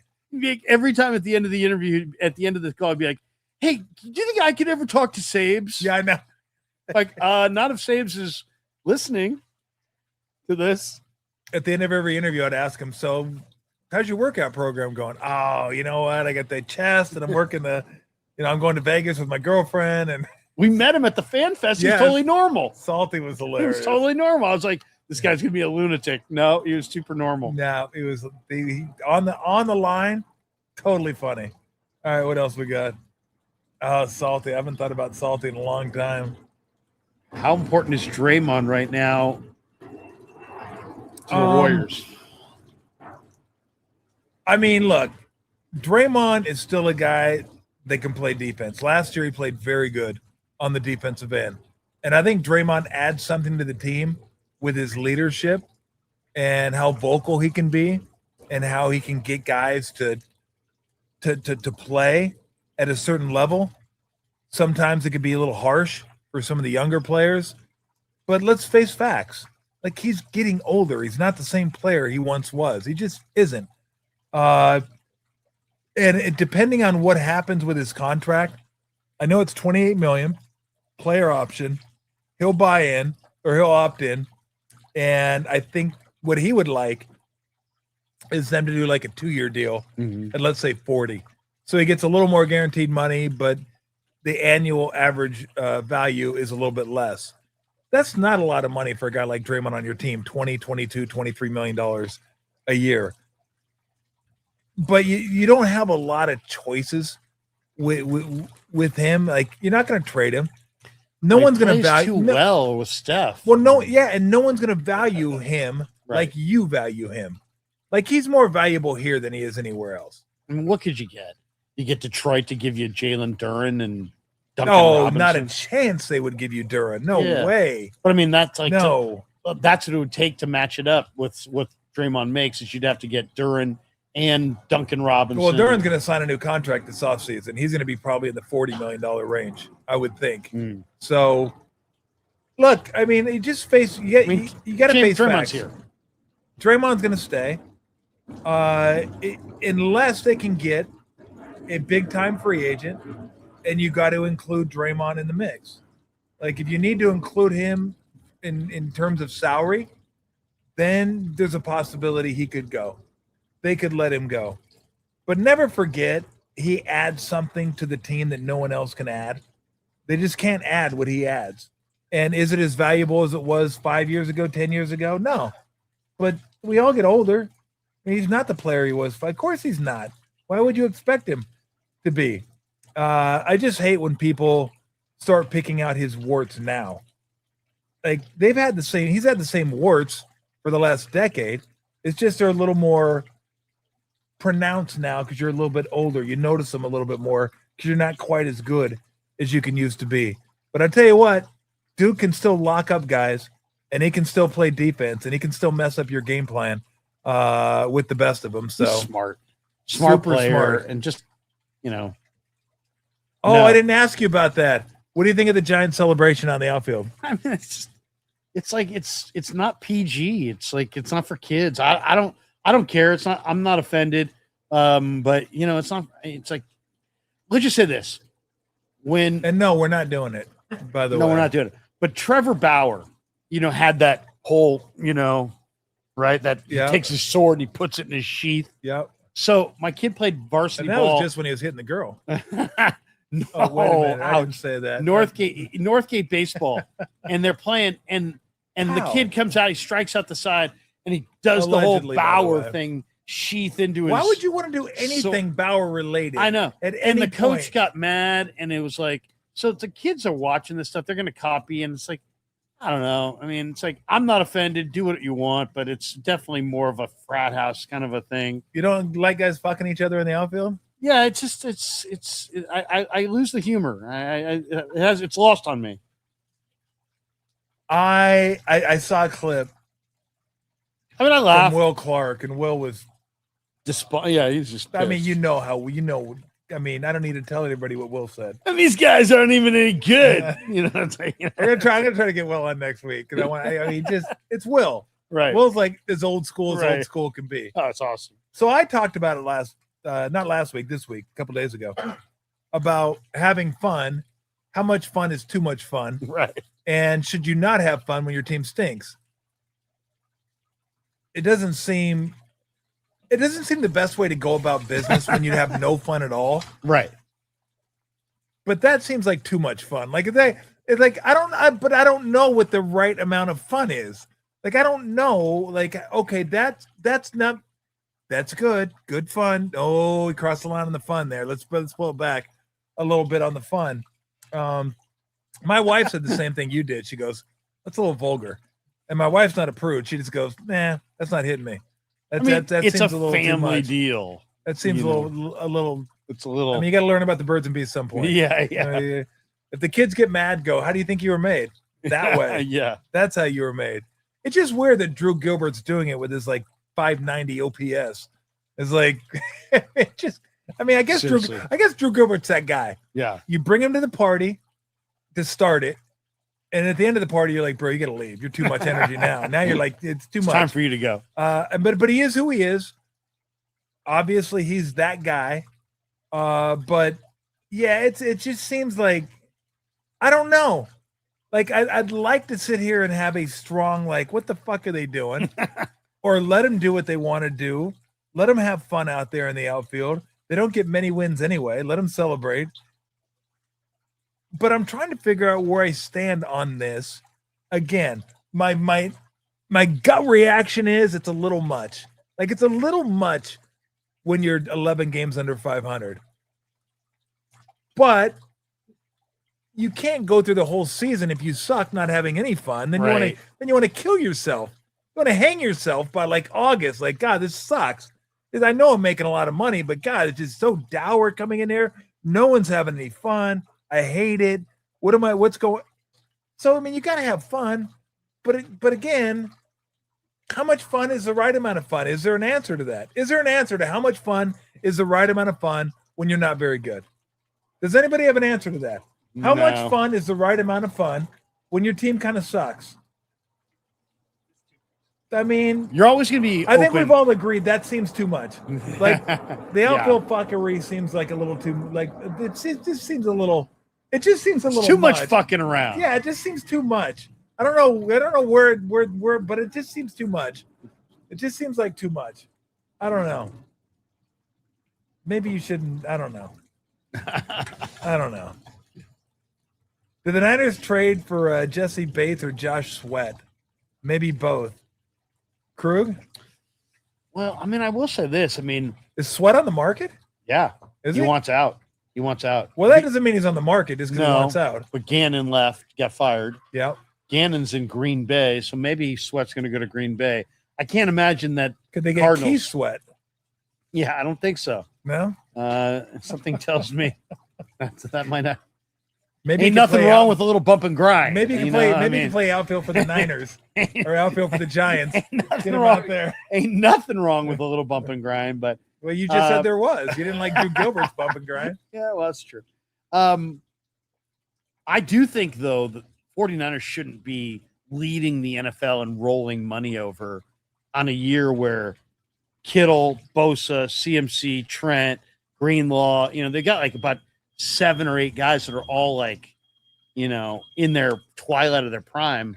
Should they be rolling over 72 million? Probably not. I would like to see the Niners make one big expenditure. I don't know if it's going to be one of those 2 guys. I don't think you can get Sweat out of Arizona. I don't think Bates is necessarily the guy. I don't think, a lot of people are saying that because he played for Raheem Morris. I think you should look at guys like, a little lesser, Jamie Robinson, Billy Bowman from Atlanta. They played for Raheem as well. Cheaper, not as expensive as Bates. That's all I'd say. I'm saying Keith Sweat, Norman Bates. I'm going with. Let's get those guys over here. Hire fucking what? Hire Madison Bumgarner to be the team sheriff and fun. Madison Bumgarner would punch all 3 of those guys for doing that in the outfield. He was the anti-fun guy. He was we're serious around here. Remember we're all business stuff. around here. He was like policing We're not doing any stupid shit around here. We ain't doing that. I remember I interviewed Hunter Strickland one time, and I'm like, "What do you guys do in spring training?" And he's like, "Well, me and Madison have a really good time down here." And I'm like, "Really? What do you guys do?" He's like, "Yeah, well, there ain't a whole lot to do down here in Arizona at night, so we just hunt coyotes." And I said, "What? What?" He goes, "You never hunted coyotes?" I said, "No, I've never hunted coyotes. Dude, I grew up in a city. I used to take the Muni. I don't hunt coyotes." I go, "Tell me about it. I'd love to hear more about it." And so Hunter Strickland's like, "Yeah, man, we go get a bunch of beers and we just crush them, and then we put our hat on and it has a light, and we just sit there in the bush and wait and hear till you hear a little rustling. And when you hear a little rustling, you just flip on your light and then you start shooting." I'm like, "Yeah, that sounds like really, really unsafe." I went with him. I know. So I was like, he's like, "Yeah, me and Bum do like to hunt coyotes." I'm like, "All right." Doesn't surprise me. All right. Doesn't surprise me at all. I'm like, I can't relate. What can I say? I can't relate. That he likes to I haven't heard much from Bumgarner either. He's a guy that you figure would disappear after he got done playing. We still said the white whale if we could ever get Lincecum. That's the guy. That's the guy he just disappeared. Unbelievable. He just poof. He's gone. We'll get Lincecum in the backyard one of these days. Oh, that'd be amazing. We probably have a better chance of getting JFK. All right. Do we have any other comments? We're done? We're done with comments? I like the field work. Okay. We got one more. Who does Krug like in the what? The dictator bracket. So we had what? We had a serial killer bracket. Okay. Right? Who this won? was like Richard Ramirez last year, yes. Zodiac won. Upset, took down Ted Bundy, took down Jeffrey Dahmer. So we did that last year come March Madness. We did the so he's representing the dictator bracket, which I've said you can't do because Hitler's going to win every single time. But you do have Hitler, do you have Stalin? You have Pol Pot, you have a dictator. I mean, personally, you have Mussolini. I'd go Mussolini, but what can I say? Leopold. Yeah, I mean, you can't go. How can you go Mussolini over Hitler? Well, how does anybody take? I mean, you can't. Yeah, it's very nuanced. My answer is very nuanced. Well, fucking give me the nuance. Then I'd like to see how somebody beats Hitler. Nobody beats Hitler. Nobody beats. I don't know. Was Genghis Khan a dictator? He just fucking slaughtered people. Was Vlad the Impaler a dictator? I don't know. They just fucking did what they did. So Mussolini seemed like he had a little style to his dictation. Okay, I'm still going Hitler. I'm going to take Hitler in that one. And it's like not going Ruth. Yeah, it's like going Babe Ruth. It's like going with Jordan. I think it may even be stronger than that. I think Hitler is even a stronger Jordan, a stronger Ruth. Like, I just don't think anybody. Although, like I've told people, Stalin's underrated because Stalin killed his own people too. Let's not forget that. Stalin starved his own people. The Friends episode where he's like, "Dude, this Joe Stalin guy Turns out it was a really bad guy. It's like, yeah, bro. I've been watching I just got through watching The Great War on Netflix. I think I talked about this last show. World War One. Does anybody know who the U.S. general was in World War One? Like the main U.S. general in World War One. Anybody? Oh no, it's World War Two. World War Two. Patton was World War Two. Yes, Eisenhower, World War Two. You guys won't get it. I won't get it. General Pershing. I had no idea. And the more I watched it, I was like, I don't know shit about World War One. My grandfather fought in World War One. Unbelievably. Did he really? Yeah. In Paris, right? World War One. That's a great question. I don't know if the front lines were in Paris. I thought could have been. I mean, my but grandfather enlisted into the army in 1915, I think. That he was born in that was 1899, and he lied about his age to get into the army. What? Wow. Yeah. He wanted to get into some of that trench warfare. Yeah, he fought on the front lines of World War One, and then they discharged him. They said you can go anywhere you want. This is a time where wherever you were discharged, you pretty much lived the rest of your life. And he said he was from a dairy farm in Wisconsin, and he said, drop me off in San Francisco. And they dropped him in San Francisco. He became a Muni cable car conductor, and met my grandmother, who's an Italian immigrant, and she lived on the cable car line, and he used to write love notes in a Chronicle newspaper and throw it up on her stairs. She'd run down and read it. That's how my grandfather met my grandmother. How about that? Unbelievable. How about that? I didn't know the Great War would get a good story. We get a good story out of it. Yeah, there you go. Yeah, the World War One was all about trench warfare, where they moved, like, if you moved 3 feet, that was a good month. A good month if you're rats running around. Yeah, if you're able to move up 3 feet, you're like, oh yeah, we got these motherfuckers. We got them. World War II is a little bit different, but yeah, like I no one ever talks about World War One. Like I need to read Oh Quiet on the Western Front. Did you see the movie? The movie's great. Yeah, the movie I've seen. I want to read the book now. It's really good. I want to read the book. And they redid the movie, so it's like all they did. Yeah, so it's all color and modern and everything. Yeah, I mean, I love historical documentaries. Yeah, that's a really good one. That's a really good. Did you see Dunkirk? Yeah. Or did you see? Is it 1812? Yep. It was. Or which one was one continual shot? That was it. Dunkirk. 1917. No, it was 19. It wasn't 1812. 1917. Yeah, one shot. That was one shot, which was incredible. That was wild. That was incredible. Was it 1917? Yeah. Yeah, that was World War One. Yeah, it just.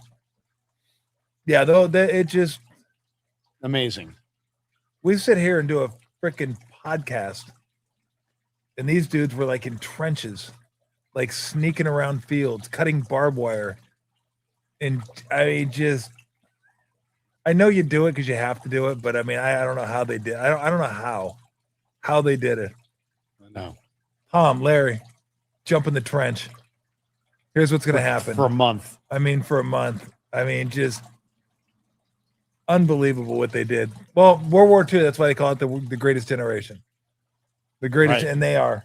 And they I mean, just amazing what they were able to pull off. Seriously. Absolutely. Just stunning. All right, brother. I think we're done. Jesus. Yeah. I mean, good Lord. Dude. How long we go? Hey, do you remember we went 328. Remember we went to When's the last time you did a 3 hour and 28-minute podcast? When Gabe Kapler got fired, I went for 3 hours and 45 minutes. Of course you did. I talked about remember how Kapler got fired. Remember how he used to be he'd so pander, like he'd be like Gabe, I have a question. He'd be like, you ask him anything, he'd be like, that's a great question. I'm so glad you asked me that. Wasn't that we're doing the shows from home, right? Yeah. Yeah. We're doing He's like so pandering. He's always like patting everybody on the head. Oh, Gabe, your bullpen coughed it up last night. Larry, I'm so glad you asked me about that. No, you aren't. most disingenuous guy of all time. Coconut oil. So you almost went 4 hours after Gabe Kapler got Gabe fired? Kapler, yeah. I mean, it was like many communities wanted to celebrate. I had all kinds of people on. Marty Lurie, come on down. I had Ned Coletti. It's a I'm mosaic. breaking it down. It's a mosaic. It's the mosaic. Oh my God. 21, baby. 21 got him an extra 2 years. I mean, 21. We had him on every week. We did. We'd ask him questions every single time. Tom, that's a great question, Tom. Remember we had him during the game during his spring training. Hey guys, I gotta go. Yeah. And that was the end of the interview. I gotta go. No matter what question you asked him, you know, Rod, that was a tremendous question. I'm so glad you asked me that, Rod. Stop. That was the most disingenuous. No, what killed me is when he did the Alex Pavlovich NBC Sports Bay Area thing that they put on every time there was a rain delay. How would you grade this pork chop? Oh, you know, Alex, I'd give it like a 65. It's very tender. It's juicy. I'd give it like a 65 as a pork chop. Didn't he do his burger reviews on Instagram? Like, yeah. That goes a lot He's better talking when about an you're winning. egg sandwich that one time. He's like, the egg in here is delectable. It's delicious. Shut up. Absolutely. Guy killed me. Oh my Didn't he, God. like, eat his chicken nuggets, like he took the outbreading off of it or something? Right. Yeah. He debreaded the nugget. Did he? I don't remember That was that. like, that was a movie 20. I don't remember that. It's on You the know- cover of the. Speaking of that, that's kind of funky. What did you think of how Bryce Harper brushes his teeth? I didn't even hear about that. So Bryce Harper, some would say this is diabolical. I don't really care. But so how do you brush your teeth? Give me the setup. No, fuck, I know that. Anyway, you fucking move your head like this? No, give me. All right, no more beer. From start until you put it in your mouth. Like, what do you do? How do you get everything set up? Okay, unscrew it.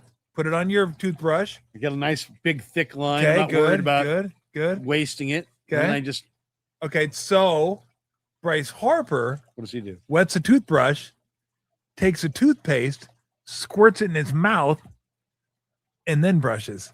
So he already has the toothpaste in his mouth. So it's That's not kind of like, I've heard people do that with like ketchup with fries, like wait a minute. No one does that. well, have you been to, Who pours ketchup in their mouth and well, puts a fry in I there? would never do Get that. the fuck out of here. Okay, I no would one's not- ever done Wait a second. no one's ever I would never done do that. this. No, But shut up. Chick-fil-A. Shut up. Driving, you got the Oh, package. fucking go away. Chick-fil-A away. now gives You you the guys are packet. You rip the fucking packet, Insane. and you could squeeze it all over the fries, or you could just hold it and go fry. Oh, Come on, and there's Jesus. multiple In and out. in and out. There you go. Special sauce. Oh, There you go. What? There you go. What? Do you go What are we animal style talking it about? at In and Out? oh yeah. Yes, of course. You That's a given, yes. You did. Okay. Yeah. But wait a minute. I've never Ogden? heard. Yeah. I've never heard of the ketchup in the mouth and then put the fry in there. Well, I never Like thought of that- it that until is- I that's went wild. to Chick-fil-A because Like, do we put the chocolate sauce in our mouth and then the ice cream as well? Like, put the ice. seriously. There it is, right there. So watch Bryce Harper. Go ahead and play it.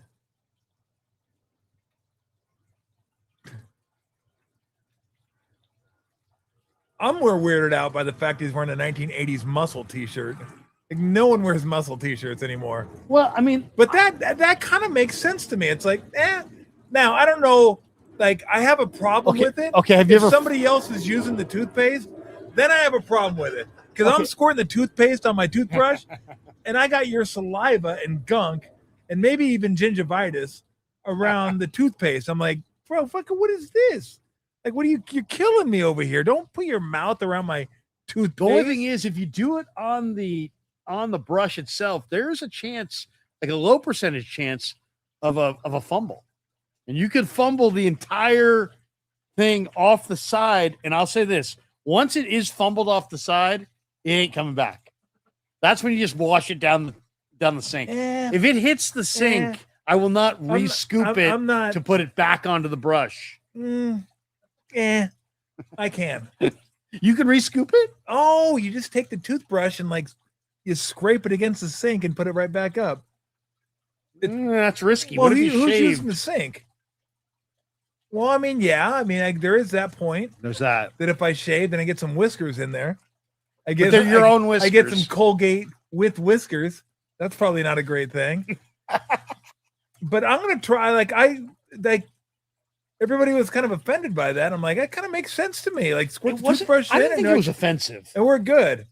Like, the ketchup to me is more offensive than that is. The ketchup is way offensive. Like, I don't know what I don't know what that is. Max I is know like, what you're saying, though. I know what Max you're is saying. like, yeah, we do. I have done that before. It's wrong. It's Like- wrong. It feels wrong. I've done it, but I agree with Tom. It feels wrong. I mean, seriously, you put one of those, especially at Chick-fil-A, they give you the waffle fry. So then you put a big meaty waffle fry in there. And then I almost feel like I got to look around before I'm like, so I know what you're saying. It doesn't feel right. It just feels weird. It is to me like, What does it say? I think dentists have criticized that method. LOL. nah. I'm gonna go with the yellow. It's all once you put it in your mouth, it's all the same. It is. It's like my dad always used to tell me. Once you put it in your mouth, it's all the same. I'm like, yeah, I just don't want it in my mouth at the same time. Like, I don't want mustard and French fries in my mouth at the same time. Because my dad didn't care. My dad was the guy that, like, if you had 3 boxes of cereal that were almost empty, he would go Kelsey Brothers and he'd just like dump them all in together. Oh, and like I've had the Kelsey Brothers cereal because Weston bought it. He goes, I got to try this. It sucked. It was awful. And I don't even think it's on the shelves anymore. It was fucking horseshit cereal. And they're all cereals I liked. What is your first round draft choice cereal wise? If like you're 1-1, who's your Fernando Mendoza cereal? 1-1. Yeah, who's your 1-1? Captain Crunch Berries. See, it's Captain Crunch it's terrible. Berries My all wife day, every day. would reject it and take it back to Costco. But Cinnamon Toast Crunch. That would be my I one mean, too. that's pretty damn good. If it wasn't Captain Crunch Berries, it'd be Cinnamon Toast Crunch. Yeah. Those are the two. Captain Crunch Berries is that's really my old school. Bob Baffert entry 101A. That's my 101A. That's affirmed and although you oligarch. can get only berries now. It's called Oops Only Berries. What? Yeah, Captain Really? Crunch only berries. So it's only the little berries. And then you don't have anything else. You don't have any of the yellow stuff. Oh. Which you gotta have some of the yellow stuff. It just like there's certain things. If you get too much of it, it's just too much of a good thing. Like I love the Crunch Berries. I don't want a whole bowl of Crunch Berries. I want to make them special. Fruity Pebbles is great. I love Fruity Pebbles, although they get soggy really quick. When we go to like Cocoa Pebbles, quick. summertime vacation, sometimes we'll get those the little cereal packs, and the ones that are always left over are the corn pops. Nobody wants corn pops. I love corn pops. Really? Oh yeah. Nobody wants the corn pops. Huge corn Everybody pops guy. like the Fruit Loops gone. That's a first round pick. The Cinnamon Fruit Toast Loops, Crunch. Yep. That's a high number 1 as well. Cheerios, Frosted Flakes, Honey Nut Cheerios. Now Captain Crunch Berries will rip up the roof of your mouth. Like if you have Captain Crunch Berries, don't make the mistake I did in college by having buffalo wings that night. It hurts. It hurt. It was too much. Larry can go all night with snack draft. With mock draft of food. Thank you, Steve. I appreciate the vote of confidence there. No, but I got honeycomb. Like right now, if you went and looked at my cereal cabinet, Captain Crunch Berries, Cinnamon Toast Crunch, honeycomb, Trix, because Camila wanted Trix. What happened to all the commercials, by the way? In the 70s, there was commercials for these For things. everything. All Trix the Rabbits, time. Toucan Sam. Oh my God, all there were that. so many commercials for Just the watch cereal. the Game Show Network. You'll get that. Oh, the commercials were And everywhere. all the medicine for like weight loss and medicine for blood pressure and medicine for. I mean, you watch any game show on the Game Show Network. Yeah. It's like Favorite game show. Do you have a favorite game show? Well, let me ask you before I get to game show. Jesus Christ, you're like Larry's like Mr. Topic over here. Okay, what's your favorite non-sugar cereal? Favorite non-sugar cereal? I don't even know if I like any non-sugar cereals. Is Cheerios non-sugar? Yes. Okay, well, Cheerios. Cheerios. I'm a Okay. Cheerios guy. Okay. But it can't be generic Cheerios from like Costco, from like Trader Joe's, Joe's O's. Come on, bro. If you can't go for the full Cheerios, then you probably just can't afford to hang. Joe's O's. Come on, bro. I'm a Corn Chex guy. Corn Chex. Give me Corn Chex. Okay. Rice Krispies. Is that the one that's kind of like shredded wheat that falls apart? No, that's mini wheat. Okay. Those are mini wheats, and you can't get those sweetened or unsweetened. But I like Corn Chex. Those are my. I used to love Golden Grams back in the day. Remember Golden Grams?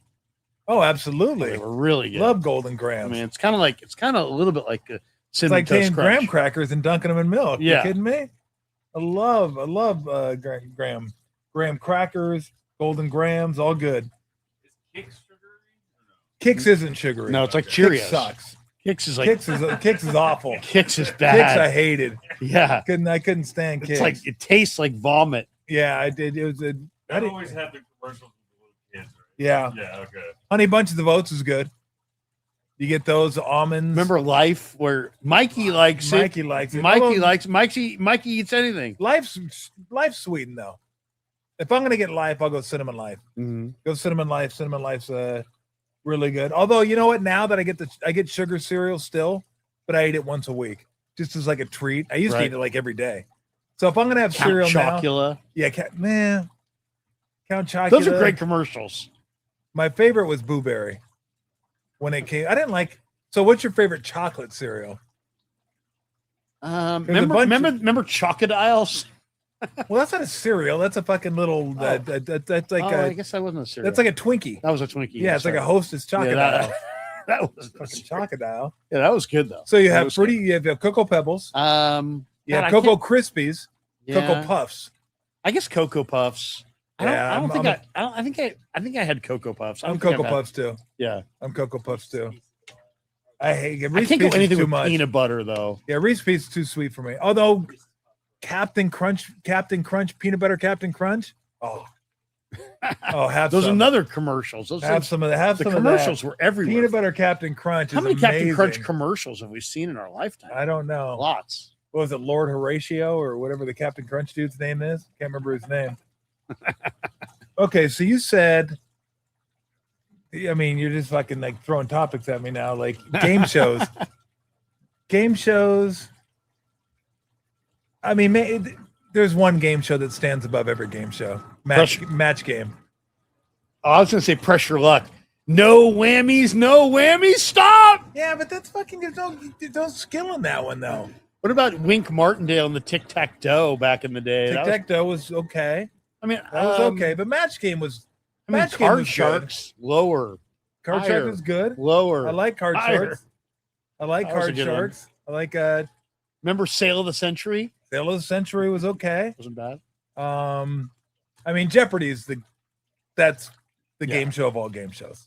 Bags with or without Alex Trebek. It's the game show of all game shows. Giants are winning right now apparently. Oh. What about the one where they whispered to each other? Oh, Password. That was a good one. Password was one of the bigger ones. That was like a nighttime one. Yeah. They'd have that one on, a Newlywed Game. I mean, how many times have you made Whoopi? I mean, who made Whoopi? That'd be in the Butt Bob. I mean, that was a Newlywed Game. That was an incredible show. I don't even think Max remembers that. Where was too young? They asked one of the guys on the Newlywed Game, "What's the strangest place you've ever made Whoopi?" You're in the woman's. That'd be in the Butt Bob. In the butt. He's like, oh. I think his wife said the tree or something. He goes, "No, that'd be in the Butt Bob." He's like, "What?" Well, I mean, it was just you wasn't wrong. What an epic show! Wasn't wrong. Or the Hollywood Squares was pretty. Hollywood Squares. That was pretty good. Classic. High rollers. You had the dice. Yeah. Okay. That was an Alice Trebek I'm vehicle a as well. tic-tac-toe. Tic-tac-toe. Joker's Wild. Joker. That was Joker's Wild. And That the was triple. with, I think Bill Cullen? Or Forget Fred who it Cullen. was. That was One a of the- good show. Cullen They was his just last pull name. that thing. Hold it, yep. Joker. And the And triple. a triple. medical history, and werewolves. No, you know what's the best of all time is listening to those what are we nerds who are like, "Excuse me, Lois, I can name that in 6 notes." Name that tune. In the back. Name that Excuse tune. me, Robert, I can name it in 5. I mean, just Name that tune was a good one. I like name that. and then tune. there'd be somebody new based on the hints. I can name that in 1 note. Boop. That is a bridge over troubled waters. Yes. It's like, Oh my how do these God. people do that? The stuff we remember from when we were kids. Oh, it was amazing. Nobody who's a kid nowadays is going to remember this stuff because they're never inside watching TV. They're on their video games. You're going to miss Match Game, Oh, Gene Rayburn, Fanny Flagg, Brett Summers, Richard Dawson. Gomer Pyle. Oh, it's so good. It's the best. All that stuff was good stuff. All right, let's get out of here. We got any more comments? Are we done? We're fucking done. We're done. Everybody's fucking around now. This show went a little longer than the Lynch Shanahan show, I noticed. Yeah, well, fucking, you started asking about cereals. I think this is the longest one now. Is it the longest one there? 45. Congratulations, Larry. You eclipsed them. Congratulations. Oh, It was the longest. yes. What draft? Oh, that one was, yes. Draft show. Was it one Where I wasn't continuous here. show? I don't even remember the draft shows. That mean? With Bernie. Bergie. We waited for the Niners. Oh yeah. One We were waiting for continuous- the Niner pick, and they fucking never picked. We're like, fuck, you're killing us. And you started like an hour before. Oh, you mean the on draft. Thursday night? Yeah. That's awesome. We Yeah. were like, I thought about coming back the next day. I go, I'm not coming back. 'Cause if they trade out of the second round, I'm gonna be pissed now. You know, it's funny. We were doing the draft coverage on KMBR with Husak and JD, and Lynch and Shanahan come into the room, and they walk into the room, and they're generally, hey, how you guys doing?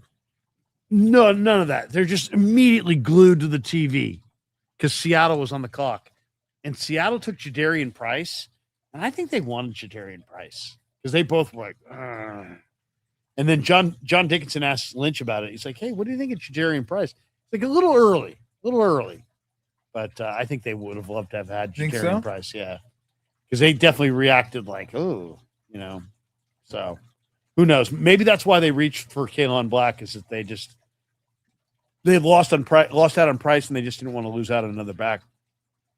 Probably what happened. I guess that's the question. Did they reach for him? Could they have got him in the 4th? Probably. But Probably. I mean, I'll say this. I understand why they reached for him because he's tremendous. And I think You're a people are big going fan. Yeah, I'm a big fan of his because he's just he's like on the first carry of the Senior Bowl, it was blocked for like 3 yards and he carried the whole pile for like 7 yards. And then on the next play, it was like blocked for like 4 yards and he carried the whole pile like 8 yards. He's just really strong. He's going to help them finish out games. So everybody loves you, Larry. You watch the fucking Senior Bowl. Yeah, I exactly. mean, who the fuck watches the Senior Bowl? I mean, I like football, but Jesus Christ, I mean, you can watch the goddamn Senior Bowl. I wouldn't watch, Larry. I wouldn't watch the Senior Bowl if it was in my backyard. I wouldn't watch it.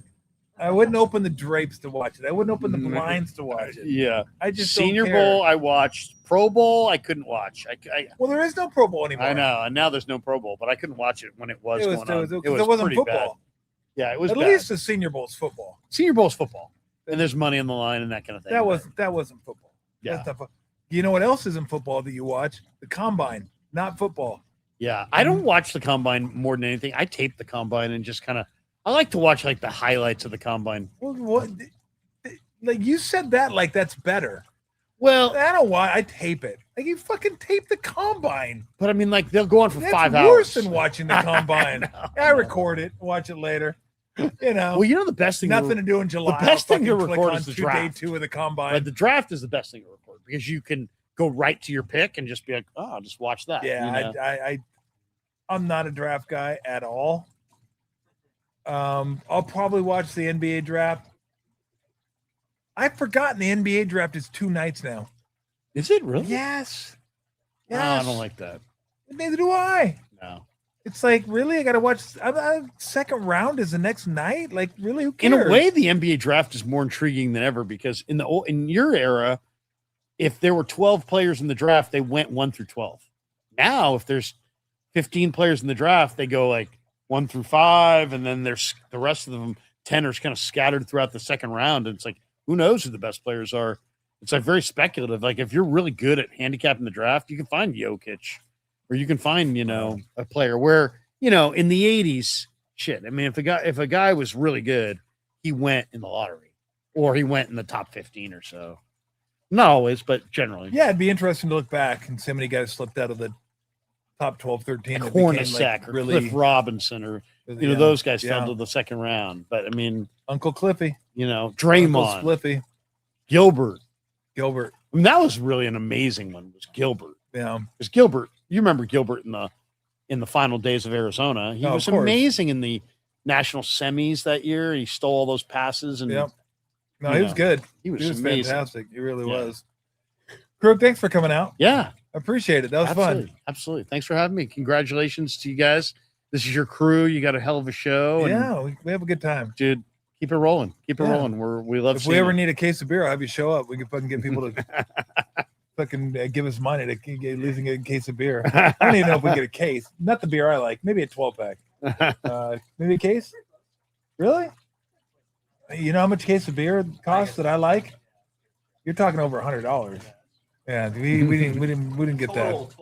You can get a case of Coors Light if you want, but then I ain't drink. I've always said there's a place for Coors Light.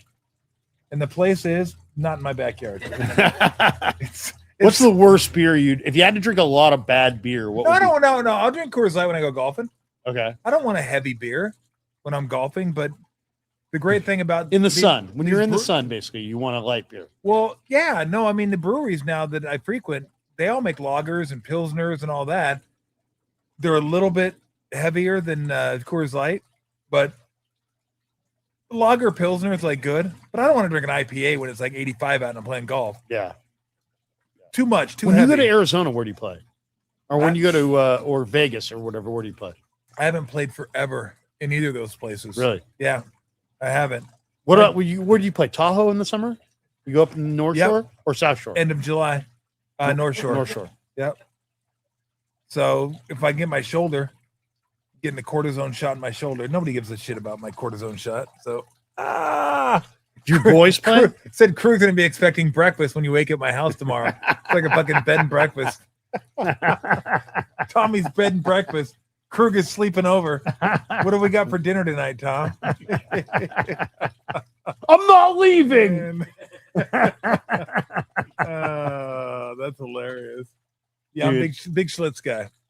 Love Schlitz. Billy D. Williams. Let's go. I miss those Miller Lite commercials.